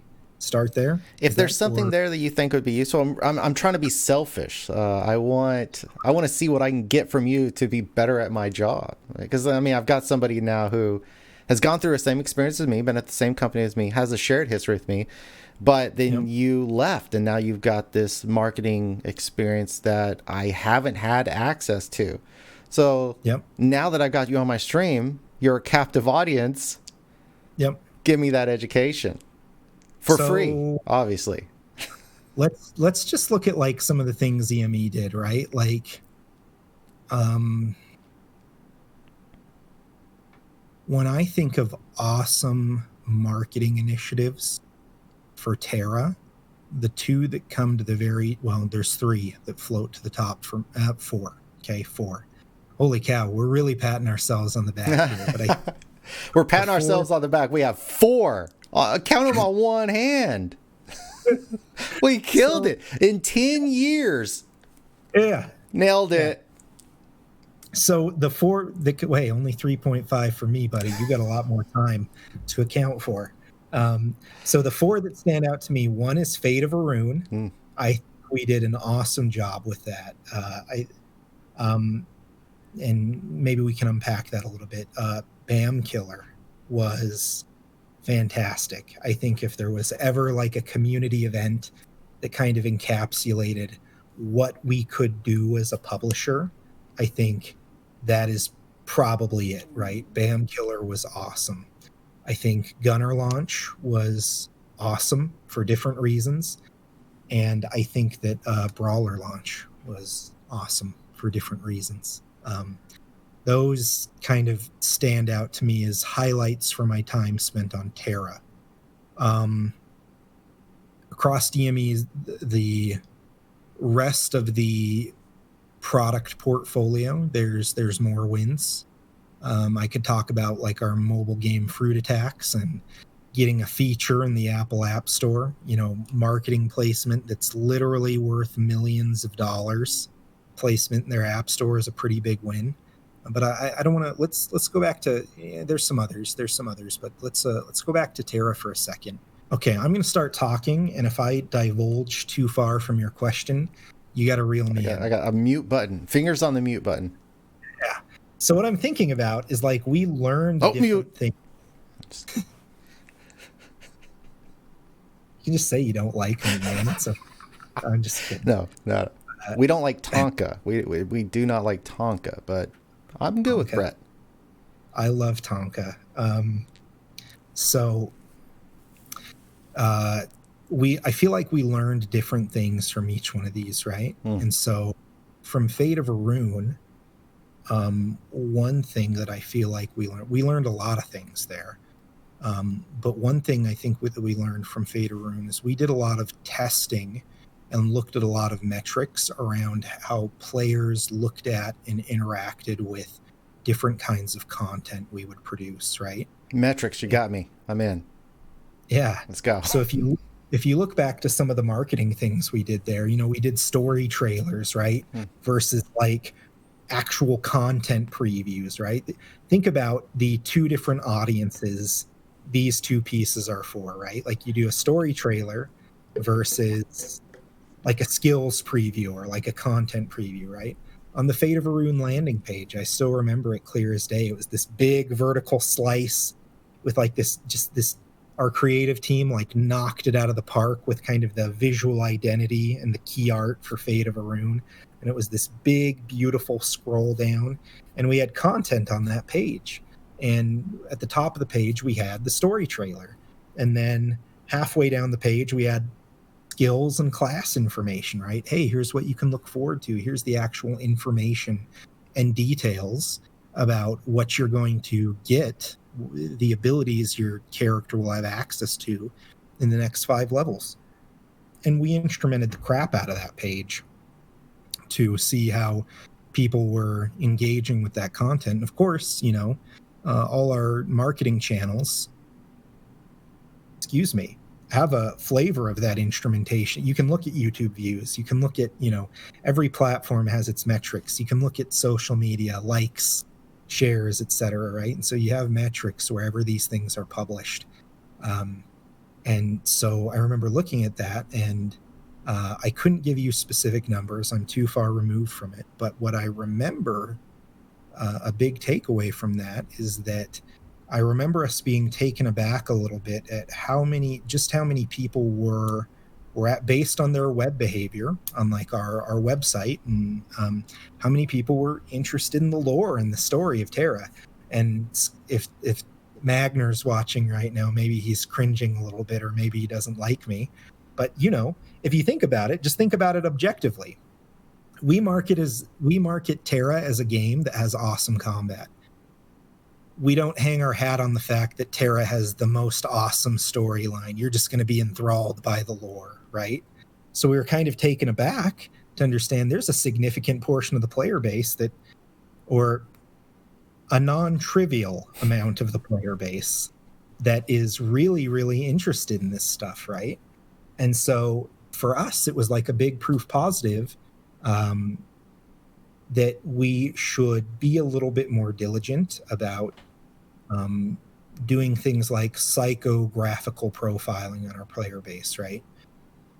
Different people come to the game and stay with the game for different reasons, right? And it's like, here is the proof.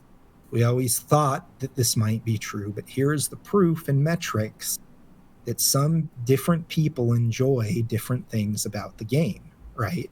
One of my favorite things to think about is if you are a Magic the Gathering fan.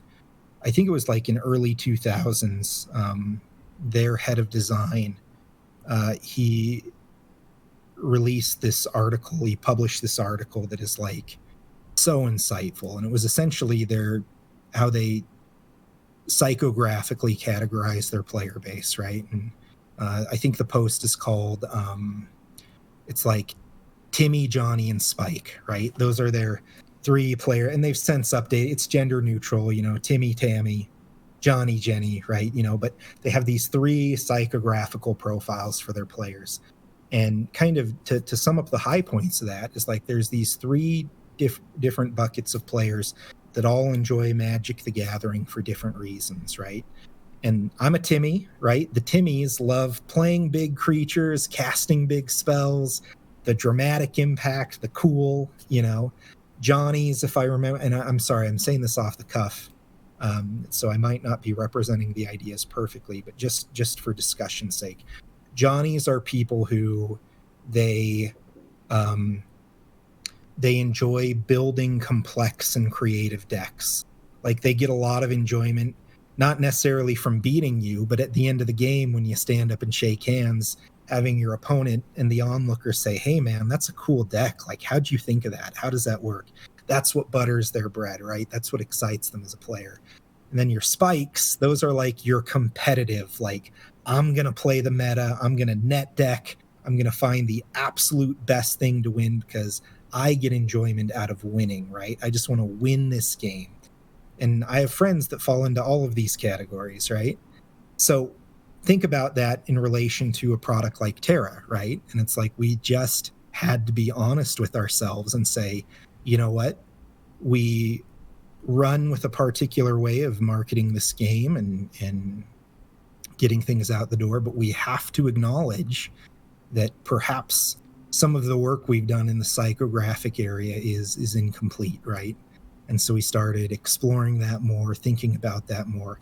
And it's interesting. And so here's the other part of that article that I think is basically the head of Magic design, Magic the Gathering design, kind of his summation of sharing all this is like, hey, if we're doing our job right as game designers, between our core sets and our expansions, we should be able to meaningfully address every one of these player segments. We should have a product that engages in a meaningful way and allows all 3 of these psychographical profiles to engage our game and enjoy it, right?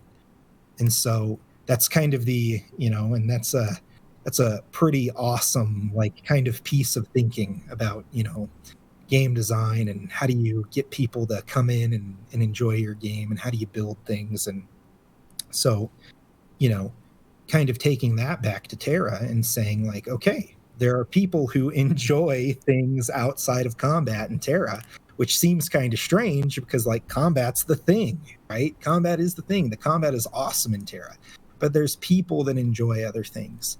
And so with our approach to Fate of the Rune, and everything that we did after that, Gunner, Brawler, we tried to, at the very least, approach in a more meaningful way those other psychographical profiles that we had identified. Look at the Brawler, for example. And I can't remember if I mentioned this on stream or not, but I worked closely with Scott James Magner on that one. Chris Lai, Aaron LeMay, some of those other guys, and there was like a significant investment in like building out the backstory to this archetypical Brawler character, right? And like actually giving it a story and giving that portion of the player base who really enjoyed those things something to chew on and something to enjoy, right? We could have just shipped it out the door and said, oh yeah, it's a game about fighting and combat, and here's someone who does fighting and combat. She punches things instead of using a sword or a bow or something else. And, we might have approached that really differently, but we recognize there's enough there that we need to do right by this portion of the players, right? Same thing with the Gunner, right? Gave her a little backstory. We had our cool little preview trailers and hired voice acting talent and, made a presentation out of that. I still remember Tonka and Tree Shark like doing the little preview on their stream and like Twitch chat getting real hype about the upcoming Gunner release, like in that stream. That was like really awesome stuff. Those were big payoffs, right? So I think I've digressed like really, really far from your core. I can't even remember what your question was. No, it's great. And in fact, I'd like to continue this into two different directions. One, how does the team do that? You know, you've got your artist, you've got your creative writing, you've got the product manager there. Like, who creates this? You know, where does this idea? What's the genesis? How does it evolve from the moment that the idea starts rolling? How does it get down to the bottom of that hill? And then if we can explore that a little bit, how does it execute? Because you're saying like we showed it off on our stream, but you know, how do you develop that? And does it change depending on what you're developing? Hitting news posts, going out to PR companies, internal, you know, showing, like how do you realize it? What's the execution of that design? Yeah, it's a great question. I think we kind of come back to the fact that marketing is at the intersection of a lot of different skill sets, right? At EME, we had the time I was there, we had a world-class creative team, world-class folks. Josh Fulmore, who you interviewed, Aaron LeMay, who is incredible, Alan Duong, who is our video producer. We had a couple of other creative talents in the department for a while that primarily worked on mobile titles, but also did a little bit of work in on those on titles like Terra, if I remember correctly. We really did have a world-class creative team, and so how does that execute? How does that happen? You know, it was the responsibility of the non-creatives, the marketing guys, if you want to make a distinction between marketing and creative. It was our job to create the business brief for those things. Right? And we would come to the table and say, hey, we want something that will do this. We want something that will engage players that are looking for this, but we also, you know, so let's look at Fate of Arun, for example. We need a landing page. What does it need to do? It needs to establish the visual identity of the update, right?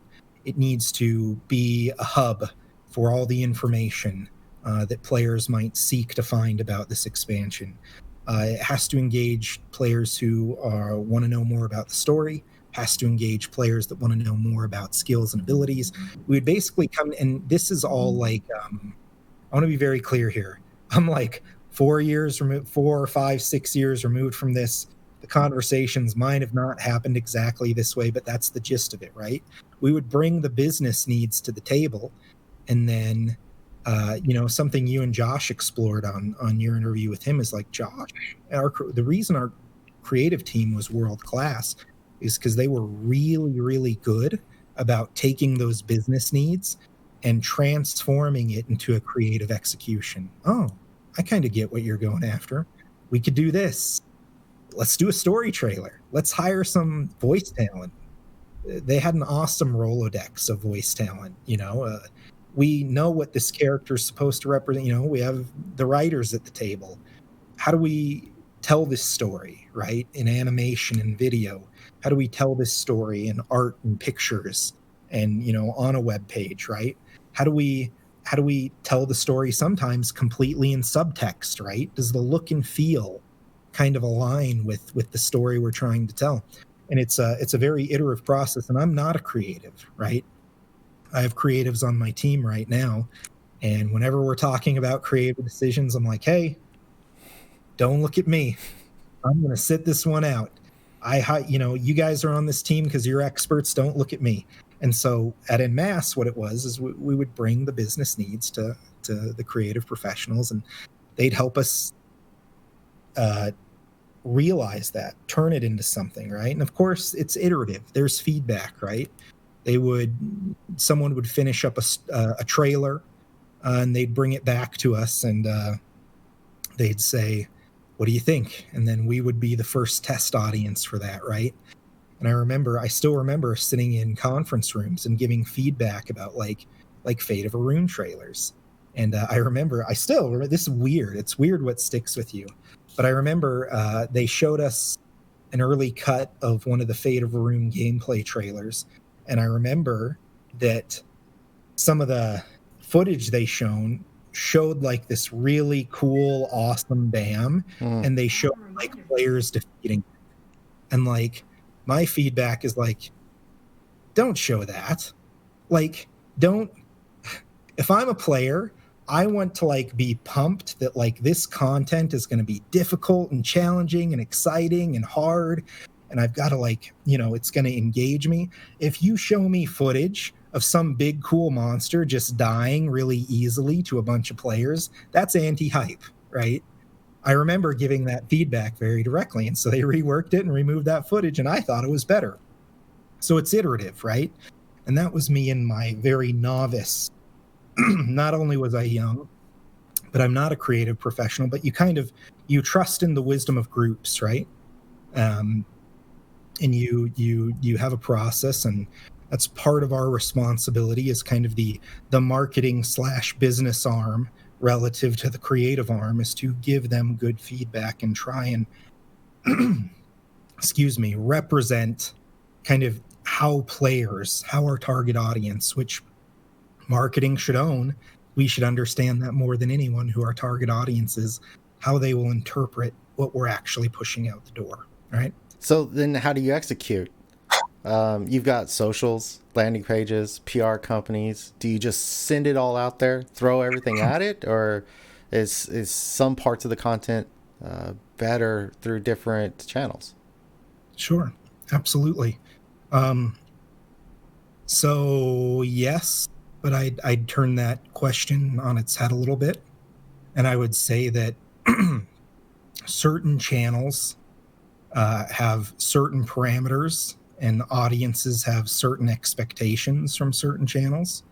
Vine's a good example. Probably not going to put a story trailer on Vine because you get 7 seconds or 6 seconds, right?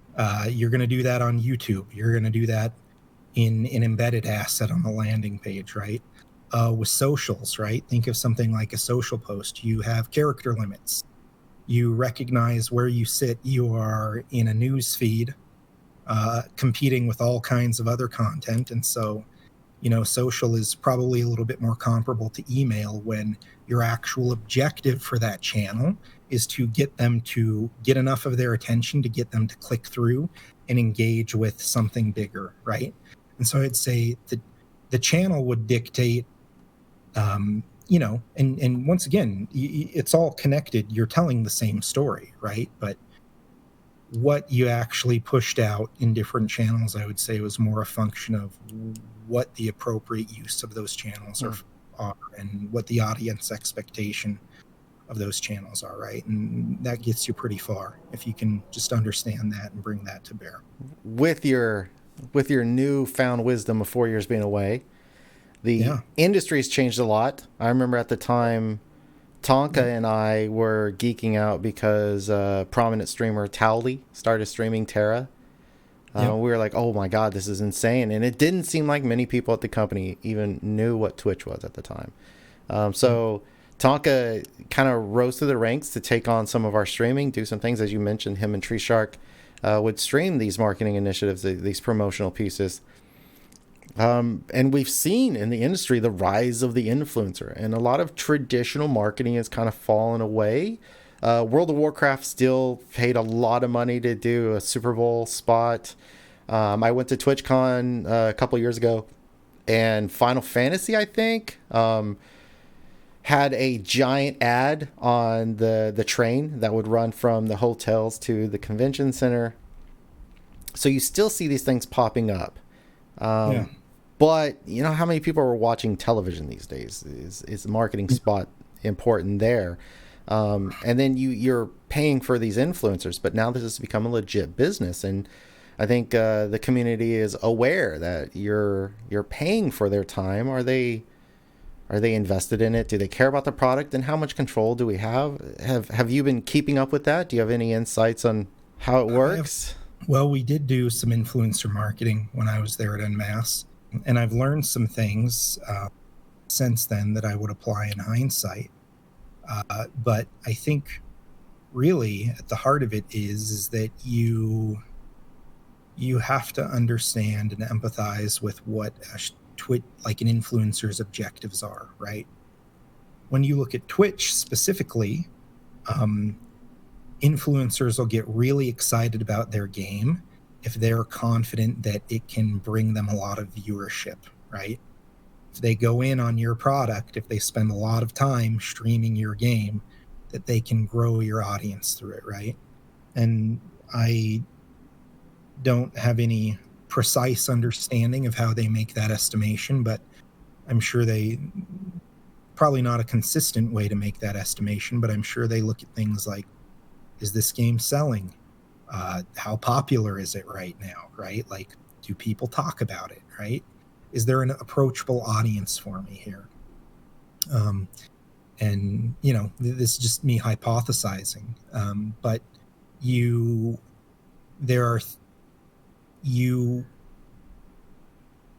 once you understand that puts you in a better position to work with those influencers. Because when you come to the table to them, you know, for example, we could go to the table and say, hey, I remember one of the Twitch streamers that streamed us for a long time was Pocket. I don't know if you remember Pocket. She still streams, doesn't stream Terra anymore. I was watching her today. Yeah. And we worked with her a lot, and we could offer her things, right? And I think Circuits touched on this a little bit during her discussion with you, where it's like, you know, we could offer them something, and we can say, hey, we will direct people towards your channel. We will leverage like our player audience to your benefit, you know, by essentially directing them towards your content. If you'll stream our stuff, right? Because then we can direct them there with confidence that there's at least something there for them, right? You're streaming Terra. They like Terra. Easy win, right? They get more audience. We get content for our community. And there's also some cross benefit there where presumably a good influencer partner for us would have audience that would not play our game, but who might discover our game through them, through their influencer of choice, and then come to us. And I remember when I was there, we did a lot of things like, we probably still did these while you were there. Once again, I can't speak to what you did, but when I was there, we would like do things like we would organize a flight of influencers. Okay, here's the people we're going to get to make YouTube videos for us to stream our content. And we would give them channel specific codes, right?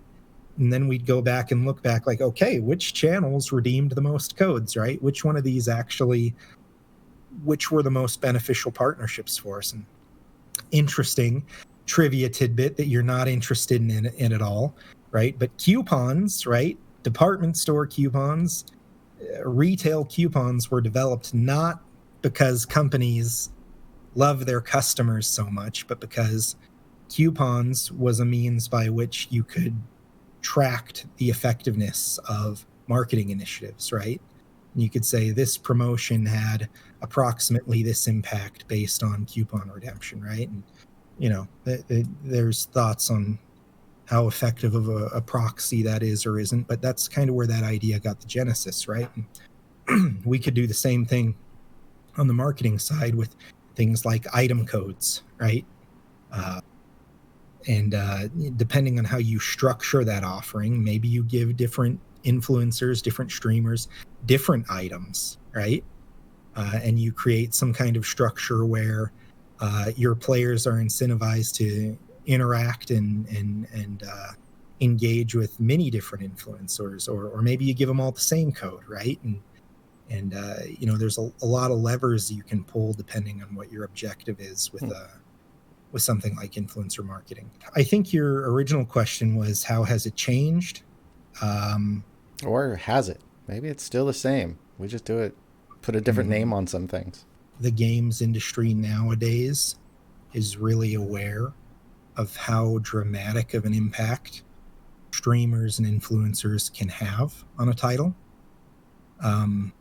My favorite case study from this year is Among Us, which is a 2-year-old indie game that if you look at their Steam numbers, you look at the purchasing numbers, the sales numbers, did nothing for 2 years until Soda Poppin' decided to stream it and had like a blast on his stream, and that kind of like started the snowball, and suddenly it's it's arguably that and Fall Guys, right? Biggest games of the year, at least in the past couple months, right?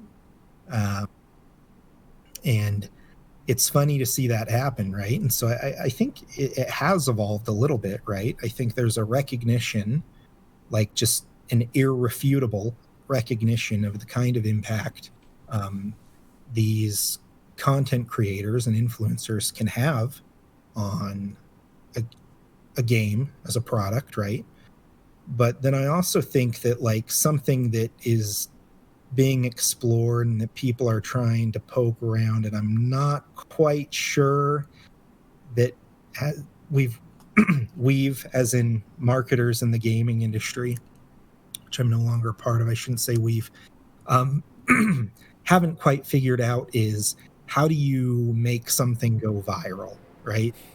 Can virality be engineered, right? And that's kind of like what's being explored right now. I don't quite think that the code's been cracked there.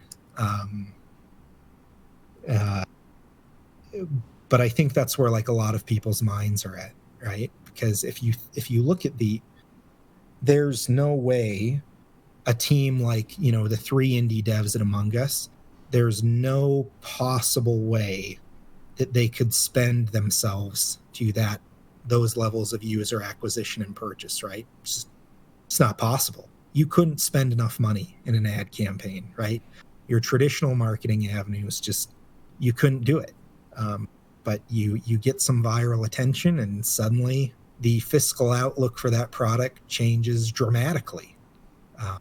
And so you can see why people would try and explore that and try and engineer it. And I just don't think we got it figured out yet.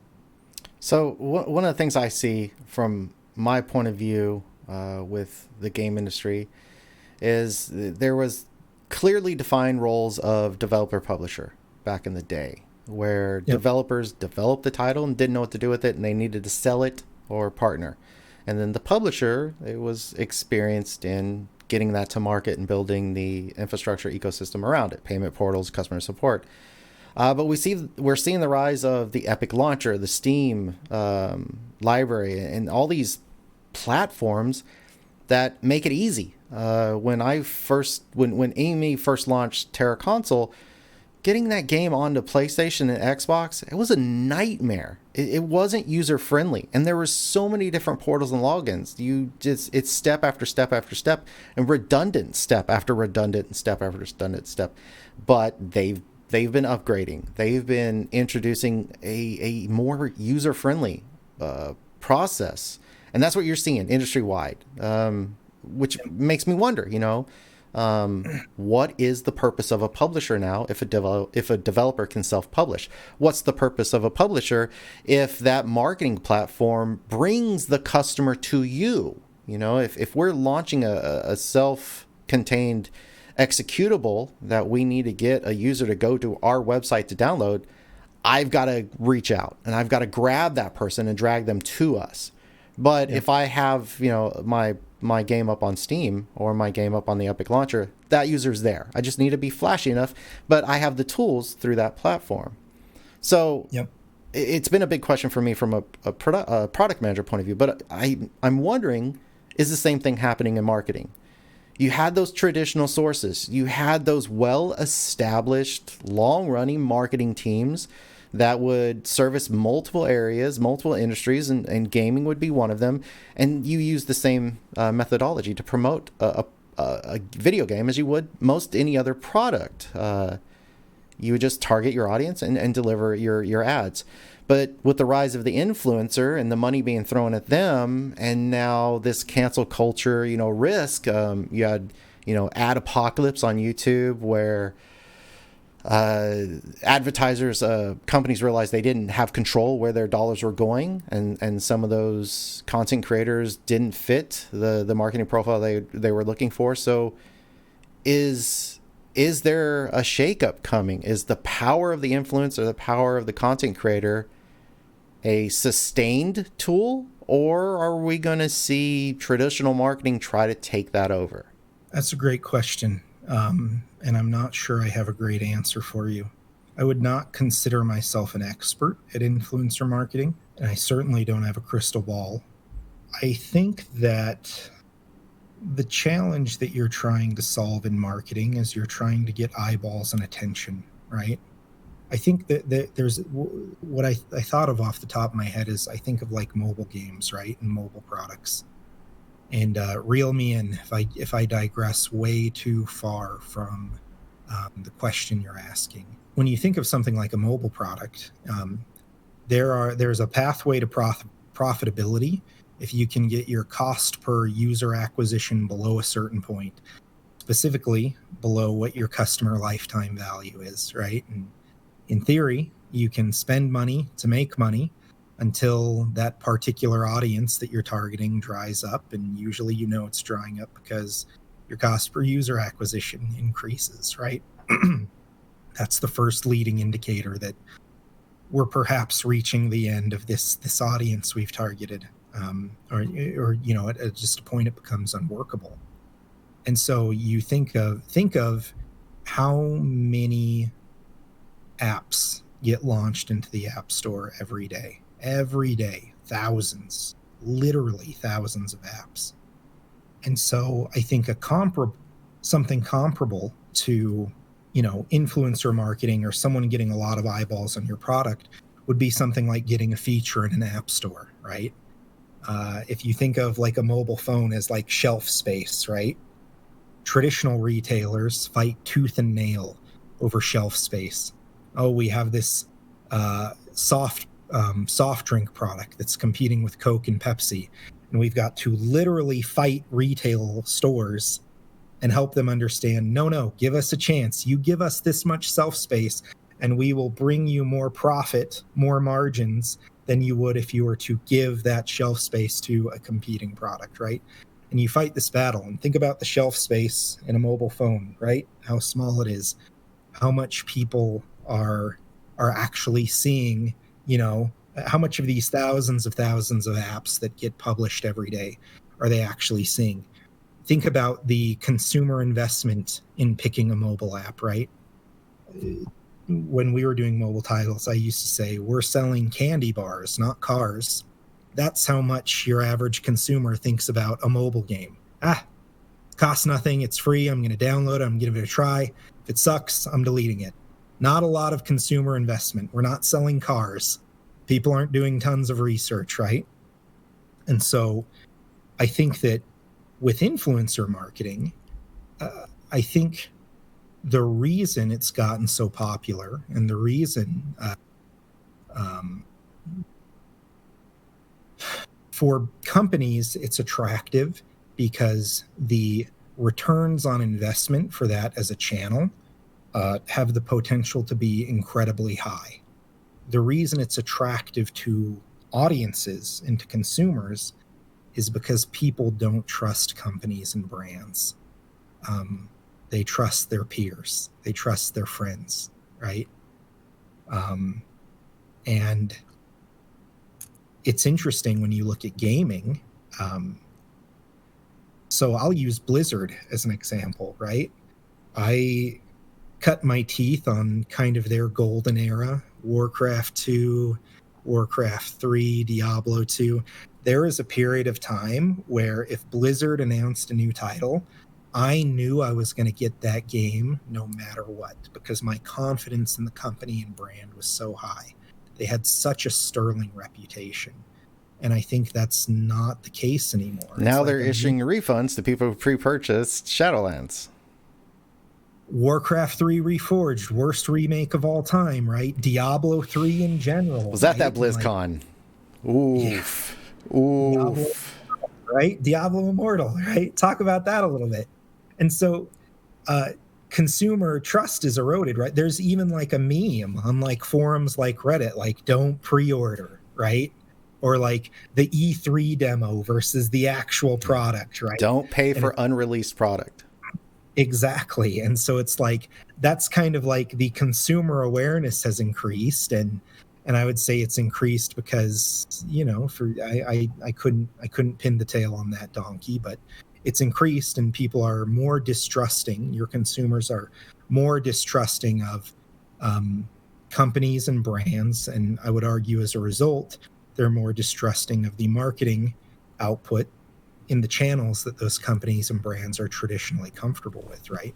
So influencers are this new thing. If the game sucks, influencers aren't going to spend a ton of time on it, right? They're not going to hang their hat on it and say, this is the one that I'm going to grow my channel with, right? And so, yeah, I kind of rambled on there, but that's where my mind goes to when you ask the question, what does the future of that look like, right? I think it's worth noting that there are some brands that still carry like quite a bit of consumer confidence. I would point to like CD Projekt Red as a company, a game company and brand that still carries like a ton of clout and trust from their core audience. But then on the other side you have I don't want to be disparaging, right? But how many EA bad memes do you have to see, right? And you can kind of get a sense of, you can do some sentiment analysis. Ooh, there's a word for you, about how consumers Triggered. might feel about those things, right? Mobile. Let's talk about mobile for a sec. Mobile was difficult for us, right? It was something where we En Masse is a PC company. We started with Terra PC NA. That was the region. That was the platform. Yep. We knew that we had something that we could take to console, and that was a little bit of a struggle because a Korean developer, console's not important in that region. They're PC in region. So we fought for that, and as a publisher, we didn't just want to be a subsidiary. We wanted to stand on our own 2 feet. So we started looking for other titles, but of course, we're looking for PC. We bring in ZMR. We start looking at those titles, start thinking along those lines, and we start trying to expand our business that way. But there was this moment in Korea where somehow the zeitgeist of the day for game development and monetization was like, holy crap, look at the mobile market. This is nuts. This is insane. And it was this big thing like, oh, guys, jump on this now. Let's do it. It's easy. It's easy. Well, it's not easy in any way whatsoever, but we jumped in there too, right? We did. And part of it, so I think there was a bit of a gold rush that happened. There was.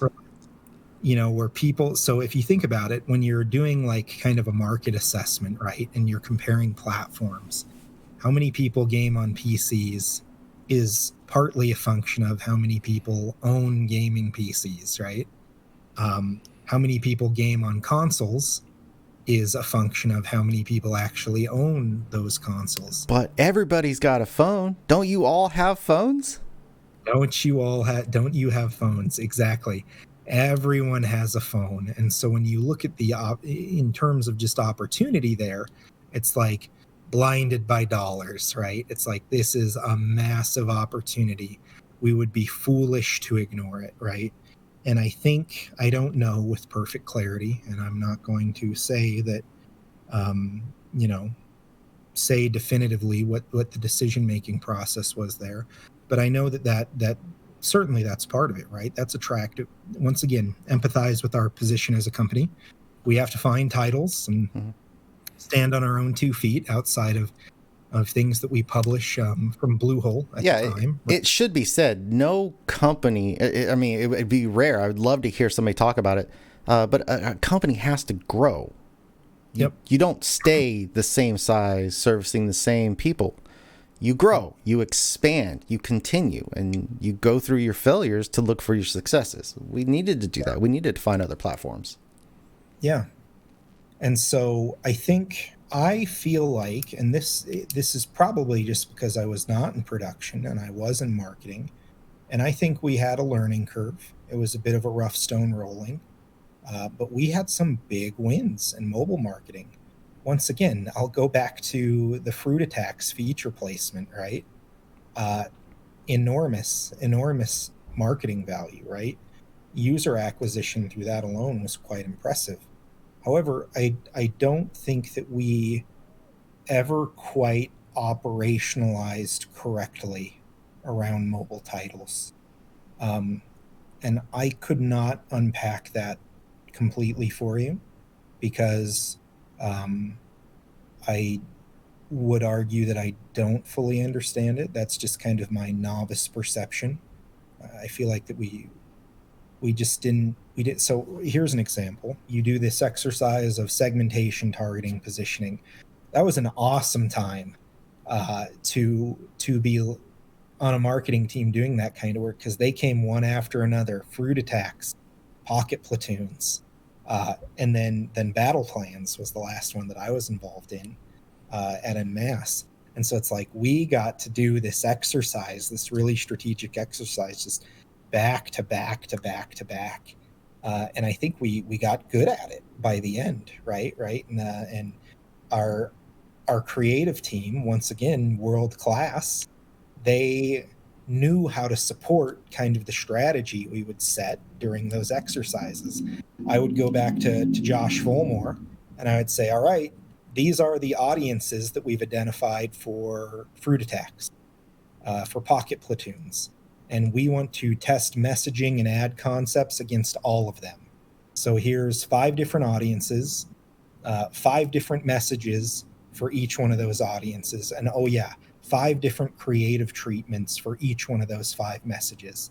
Can you turn me around 125 marketing assets, uh, you know, by next week? And he would do it. He would do it. He was so good at like streamlining that process and just getting us what we needed. And so, we got pretty good at that. And I would like to think that we got pretty good at user acquisition. There were certainly things that we didn't understand about the mobile audience. I think that at least part of our challenge was, I remember there being a sentiment, a little bit of something in the water, um, when we started investing heavily into mobile games. And part of that sentiment was we didn't sign up to work on mobile games, right? We're a company that is composed of like hardcore PC and console gamers. And this, if we go back in time a little bit, there's this kind of this thought that like mobile games are for the filthy casuals, right? It's for the candy The crush. soccer moms. Exactly. And it's like, that's not who we are, right? No, that's sexist, just to begin with. Sure, there's tons of things wrong with that viewpoint, and I should be careful and say I don't think that was like the opinion with a capital O of anyone in the company, but that was kind of the feeling, the sentiment, right? Given all the data at the time, it was silly that was even out there. Like we knew what the demographics were. We knew what the market spread was. Yep. Silly. And so I think that was at least part of the problem, right? And you think about like working on a mobile title versus working on a PC or a console title. And at the time, and so I would argue that like this distinction like gets lower and like smaller and smaller every day, right? Like this is a point in time that like I'm not even sure Hearthstone had released on mobile yet, right? It could have. I can't remember. My memory's so foggy. But like there were very few examples at the time of like what most people would consider like a triple A gaming experience on a mobile platform. And so I think part of the perception is I want to work, I came to work on a title that is like triple A and like fully featured and is this awesome thing. I want to make the kind of games that really enthralled me when I was growing up. And mobile games are not that, right? And I think as time goes on, that perception will change and probably disappear. Yeah, right? You're starting to see a lot of games coming out multi-platform, mobile being included. Yep. Yeah. My wife and we love Teamfight Tactics by Riot, right? She's way better than me. at that game, by the way, and she has it on her mobile phone, right? And we'll sometimes play that, and like that's a AAA experience on your Mhm. phone, right? I already mentioned Hearthstone. You know how much I like Hearthstone, and um, their their mobile product is not perfect, but you can actually, like, if you're on the bus home or whatever, you can actually play around of that and have like a it's not all just Candy Crush and Words with Friends, right? You're having these really high fidelity experiences on the mobile platform, and I just don't think that we had fully internalized that as a company, right? And once again, my opinion, narrow perspective. That's kind of what I remember seeing and feeling. Um, I wouldn't, I want to be very clear. I don't want to say EME failed at mobile because, you know, for this reason alone. I think there's a lot to that I don't necessarily understand, but that's at least part of the equation, right? So let's talk about ZMR for a sec. I just want to pay very high credit to Matt Denham. I often affectionately refer to ZMR as my very favorite death march. Um, my very favorite product that did not succeed that I love to work on. And that's because I think we got to try a lot of really fun things with the marketing there, and we got to explore and push some boundaries. And I also think that Matt had a great way of Matt, even in hindsight, I think he checked the majority of the boxes of what, and you probably have a different opinion on this. Certainly other people in the company might have a different perspective of this, but I will say, as a marketing guy, Matt Denham checked most of the boxes, pretty much all of the boxes of what I would expect from someone in product, for marketing, right? I feel like we got everything we needed from him to do our jobs really well. Um, and there's a lot to unpack there. I don't necessarily want to dive into that, but I admire him for that. And so that, combined with the fact that we got to do a lot of fun experimental stuff, giraffes holes, uh, you know, um, just the product positioning of that game in general. Young Park, I think, is a master class in how to take a product that could have been any number of things and positioned it, and he kind of really got to the core of like what that game was about and positioned it in such a way that we could make a good appeal to a player audience, right? I was always And fascinated with the controversy around the name. You know that story? There were groups in the office that didn't like Zombies, Monsters, Robots, ZMR.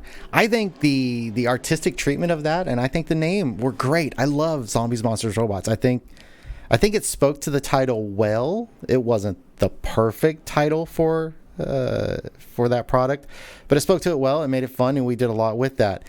Internally, there was a group that hated ZMR and wanted to go with something like Dead State. I don't know why. Yeah, I don't know why we went ZMR and why the other group got silenced. But it always struck me when I heard it. I was like, why would you ever want Dead State? What the hell does that mean? Like, you tell me zombies, monsters, robots. I know. I got it. And I think you're keying into the key thing. And once again, I want to be very clear. I was not involved in these conversations. I like how you extricate yourself. It's like, I'm not held responsible.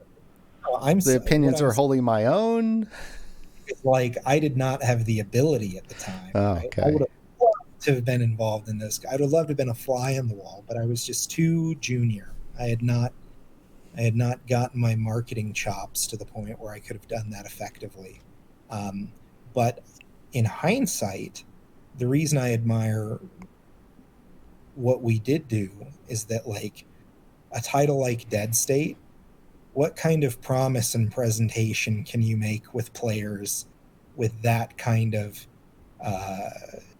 that kind of title? And how would you position your product relative to that title? Think of the marketing. I immediately think, okay, so the state of the game is dead. That's That's what it turns into my head. Like, you're telling me how it's going to be dead upon arrival? Okay. It's like you call your game Zombies, Monsters, Robots, and you know exactly, like, you know what you're signing up for, right? It's a shooter. In fact, when you died, you legit had coins that looked like quarters that you would have to consume to play again. It's a shooter. It's a coin-op shooter. Zombies, Monsters, Robots.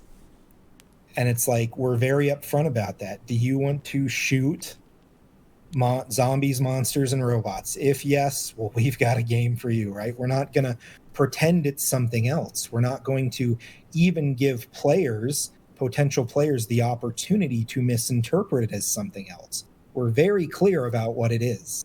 And so that's what I think was good about it, right? As to why ZMR was not ultimately successful, I think Matt Denham spoke to that pretty well in his interview. I don't really feel the need to dive into that. But, I do think that the marketing for the game was good. What do you think about changing the name of Terra from the Exile, or not changing the name, but dropping the subtitle of the Exiled Realm of Arborea? The argument there being from the writers, there's no such thing as Arborea. Terra is a dream of two titans. We never go to Arborea. We never talk about Arborea. What is an exiled realm? Where was it exiled from? If two titans go to sleep and dream something up, who got exiled? What's the exiled part? Drop it. Terra. What do you think about that? I agree with it. If you're thinking high fantasy, Terra, the exiled realm of Arborea, that's high fantasy. And Terra is a high fantasy MMO. Sure. But we leaned into action combat. We simplified the name. 4 capital letters, always italicized in copy. We're not out there. We're not the Lord of the Rings online, right? We're not making an appeal to a high fantasy audience. And certainly a high fantasy audience could come in, and I would argue that there's probably a good overlap between that audience and the people who did enjoy the lore, right? But we're not going to hang our hat on that. And so I agree with that. I remember hearing a story that there was a adult film actress who dominated Google search ranking results for Terra. And when we made the change and streamlined and announced the product as Terra, that we bumped that actress off of Google rankings. And we worked to bump that actress off of Google rankings. That's hilarious to me, right? But I remember that conversation and how some members of our team, I can't remember if it was Sam, someone got some shade from this particular actress. It's funny, but I think it was a good decision. What about mobile title Fruit Attacks or Fruits Attack? I mean, you got to search for this thing. I can't remember if there's an S there or not. Am I in a parallel universe? Was it in one universe it's Fruits Attack and in the other it's Fruit Attacks? It was Fruit Attacks. And so your message has got to be clear with the title, right? That was always something I saw people do. I saw people write bugs. I saw people on forums. I heard people say it. Like, yep. Well, I mean, come on. Like, that's like people calling rogues rouge in World of Warcraft. Isn't that always a meme that is definitely not down to people not knowing their language? It's always a meme. Yeah. And so, if you want to get down to just being pedantic about it, right? It's like, well, the plural of fruit is fruit. It's not fruits, And so, it should be Fruit Attacks, not Fruits Attack, or, any variation of fruits, anything, right? I don't know what insight you want from me on this other than like, hey, we had people in the building that said, use English properly, So we did have one question earlier on. I'm assuming this comes from your audience of deviant gamers. Any weird one-offs or situations in customer support? Yeah. Yeah, there were a couple. I'll start with the weird good. I'm a little hesitant to share the weird bad. Oh no! In the tweet, I promise no controversial topics. This is family wholesome stream. Sure. Okay. So I remember one. There was, when I was a customer support agent, GM Jeios was my name, and there was this one particular Russian player who would always come into our live chat and ask for me, every time. And he would like come and ask for me. I'm assuming it's a man. I actually don't know. It was a man or a woman or a child or whatever. You just got my stream on a list somewhere. Oh my gosh. So this person would come into customer support chat, and they'd always ask me, and I would like to think it's because I took such good care of them. Like, I spent a lot of time with this person doing the Google Translate dance, like trying to get to the bottom of what is your actual problem, solving it for them, and then evidently they were really happy. And my understanding is that this person had like some less than satisfactory interactions with other members of the team, and that's not because they're bad or wrong or not doing their job, but it's one of those things where as a player, if you can trust a person, if you've got my guy who I know can fix my problem, then you're going to go back to that person. And so I always thought that was like, it's a little weird, right? That's a weird thing, especially when you think of bigger titles. I think our support department at the time, it was between 8 and 12 folks there in the office. Maybe we were up to 14 at the time if you include the managers. But I would like to think that is kind of a bit reflective of how we approached player problems, right? Like, I don't care what language this guy speaks.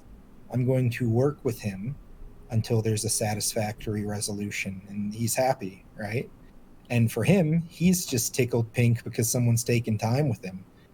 We weren't Russia's publisher, right? One Korean game I played for a little bit was Guns the Duel way back in the day online. Is an early free-to-play third-person shooter. It's pretty cool. And never in a million years would I play that product and expect to receive quality customer support, right? It's just not in my expectations. And so I think it was easy to delight that person. All we had to do was try, right? That's all we had to do. Legitimately try to help this person. And I think we delighted them. And so they came back to us. Yeah. Other GM stuff, definitely a highlight of being a GM were doing in-game events. I remember I convinced people to let me. I remember I stayed after hours, took a few hours during my shift one time and played hide and seek with the players in I can't even remember the names of the zones. Man, that's how awful I am. But I'd basically go into a zone and say, hey, first person to find me gets some prizes, right? And I'd have some loot to give away for them, and then I'd hide somewhere, and sometimes I'd cheat and use GM tools to get places where they couldn't get to, but if they stood in the right place, they could see me, stuff like that. That kind of stuff was really, really fun. And I think that kind of stuff, once again, it comes from a place of empathy. I GMs in World of Warcraft were so fun and cool. They were so fun and cool, and they do cool stuff like that sometimes. And if people love our game, and this is they're having the experience with Terra that I had with World of Warcraft, then I want to create these experiences for them, right? And so I'd argue that came from a place of empathy, right? It was cool. So there's some good things. Those are some cool, unusual things about being in customer support at En Masse. I say we end on that note right there. Marketing guy Brett shares his strategy to focus on empathy. I don't know, is that going to be in the book? Is there a chapter in the book? Marketing and empathy. No, the book's not about empathy, but I think marketing. Yeah, I don't want to unload this on you right now. I think empathy is the most important skill that most professionals can have. I'm screwed. regardless of dis- well, I didn't want to tell you. I didn't want to be the one to tell you, but I think it's doubly so for marketing because I think you just can't do your work without a strong sense of empathy. If you work in marketing, the day will come where you have to market a product where you're not the target audience. And if you don't have the ability to apply and exercise empathy, you're going to fail. That's what it comes to, right? So, yeah, that's it. Chat. There it is. There's the shot. Marketing guy Brett, ex-EME, worked with him a long time ago. Hadn't been at EME for 4 years, so this was a bit of a time capsule. Let's reach back. Let's see what it was like for him. Talk about some things where he's at now. I had a great talk. This was fun. I think we end it here. The lesson and the word of the night is empathy. Chat. It's not just about you. I mean, it's about me. It's my stream, goddammit. Like and follow. Go to my YouTube. Subscribe. Comment. Things and stuff. Donate. Yeah, throw money. Just throw all your money at me because it is about me. But from Marketing Guy Brett, empathy, it's not about you. Chat, I love you. It's been Friday. I'll see you Monday. Monday through Friday, 8 to midnight Pacific time. Brett, thank you for being here. Yep. Happy to do it. Hey, bye-bye. Hey, bye-bye. Chat. Hey, how cool is it that you found the Guffy Bear YouTube channel? I mean, that's, wow, 1 in a million. Thanks for being here. And if you hit like, subscribe, and comment to one of my videos, my ego really, really explodes. It just inflates. You have that power. That's something that you can do today to make yourself and me feel good.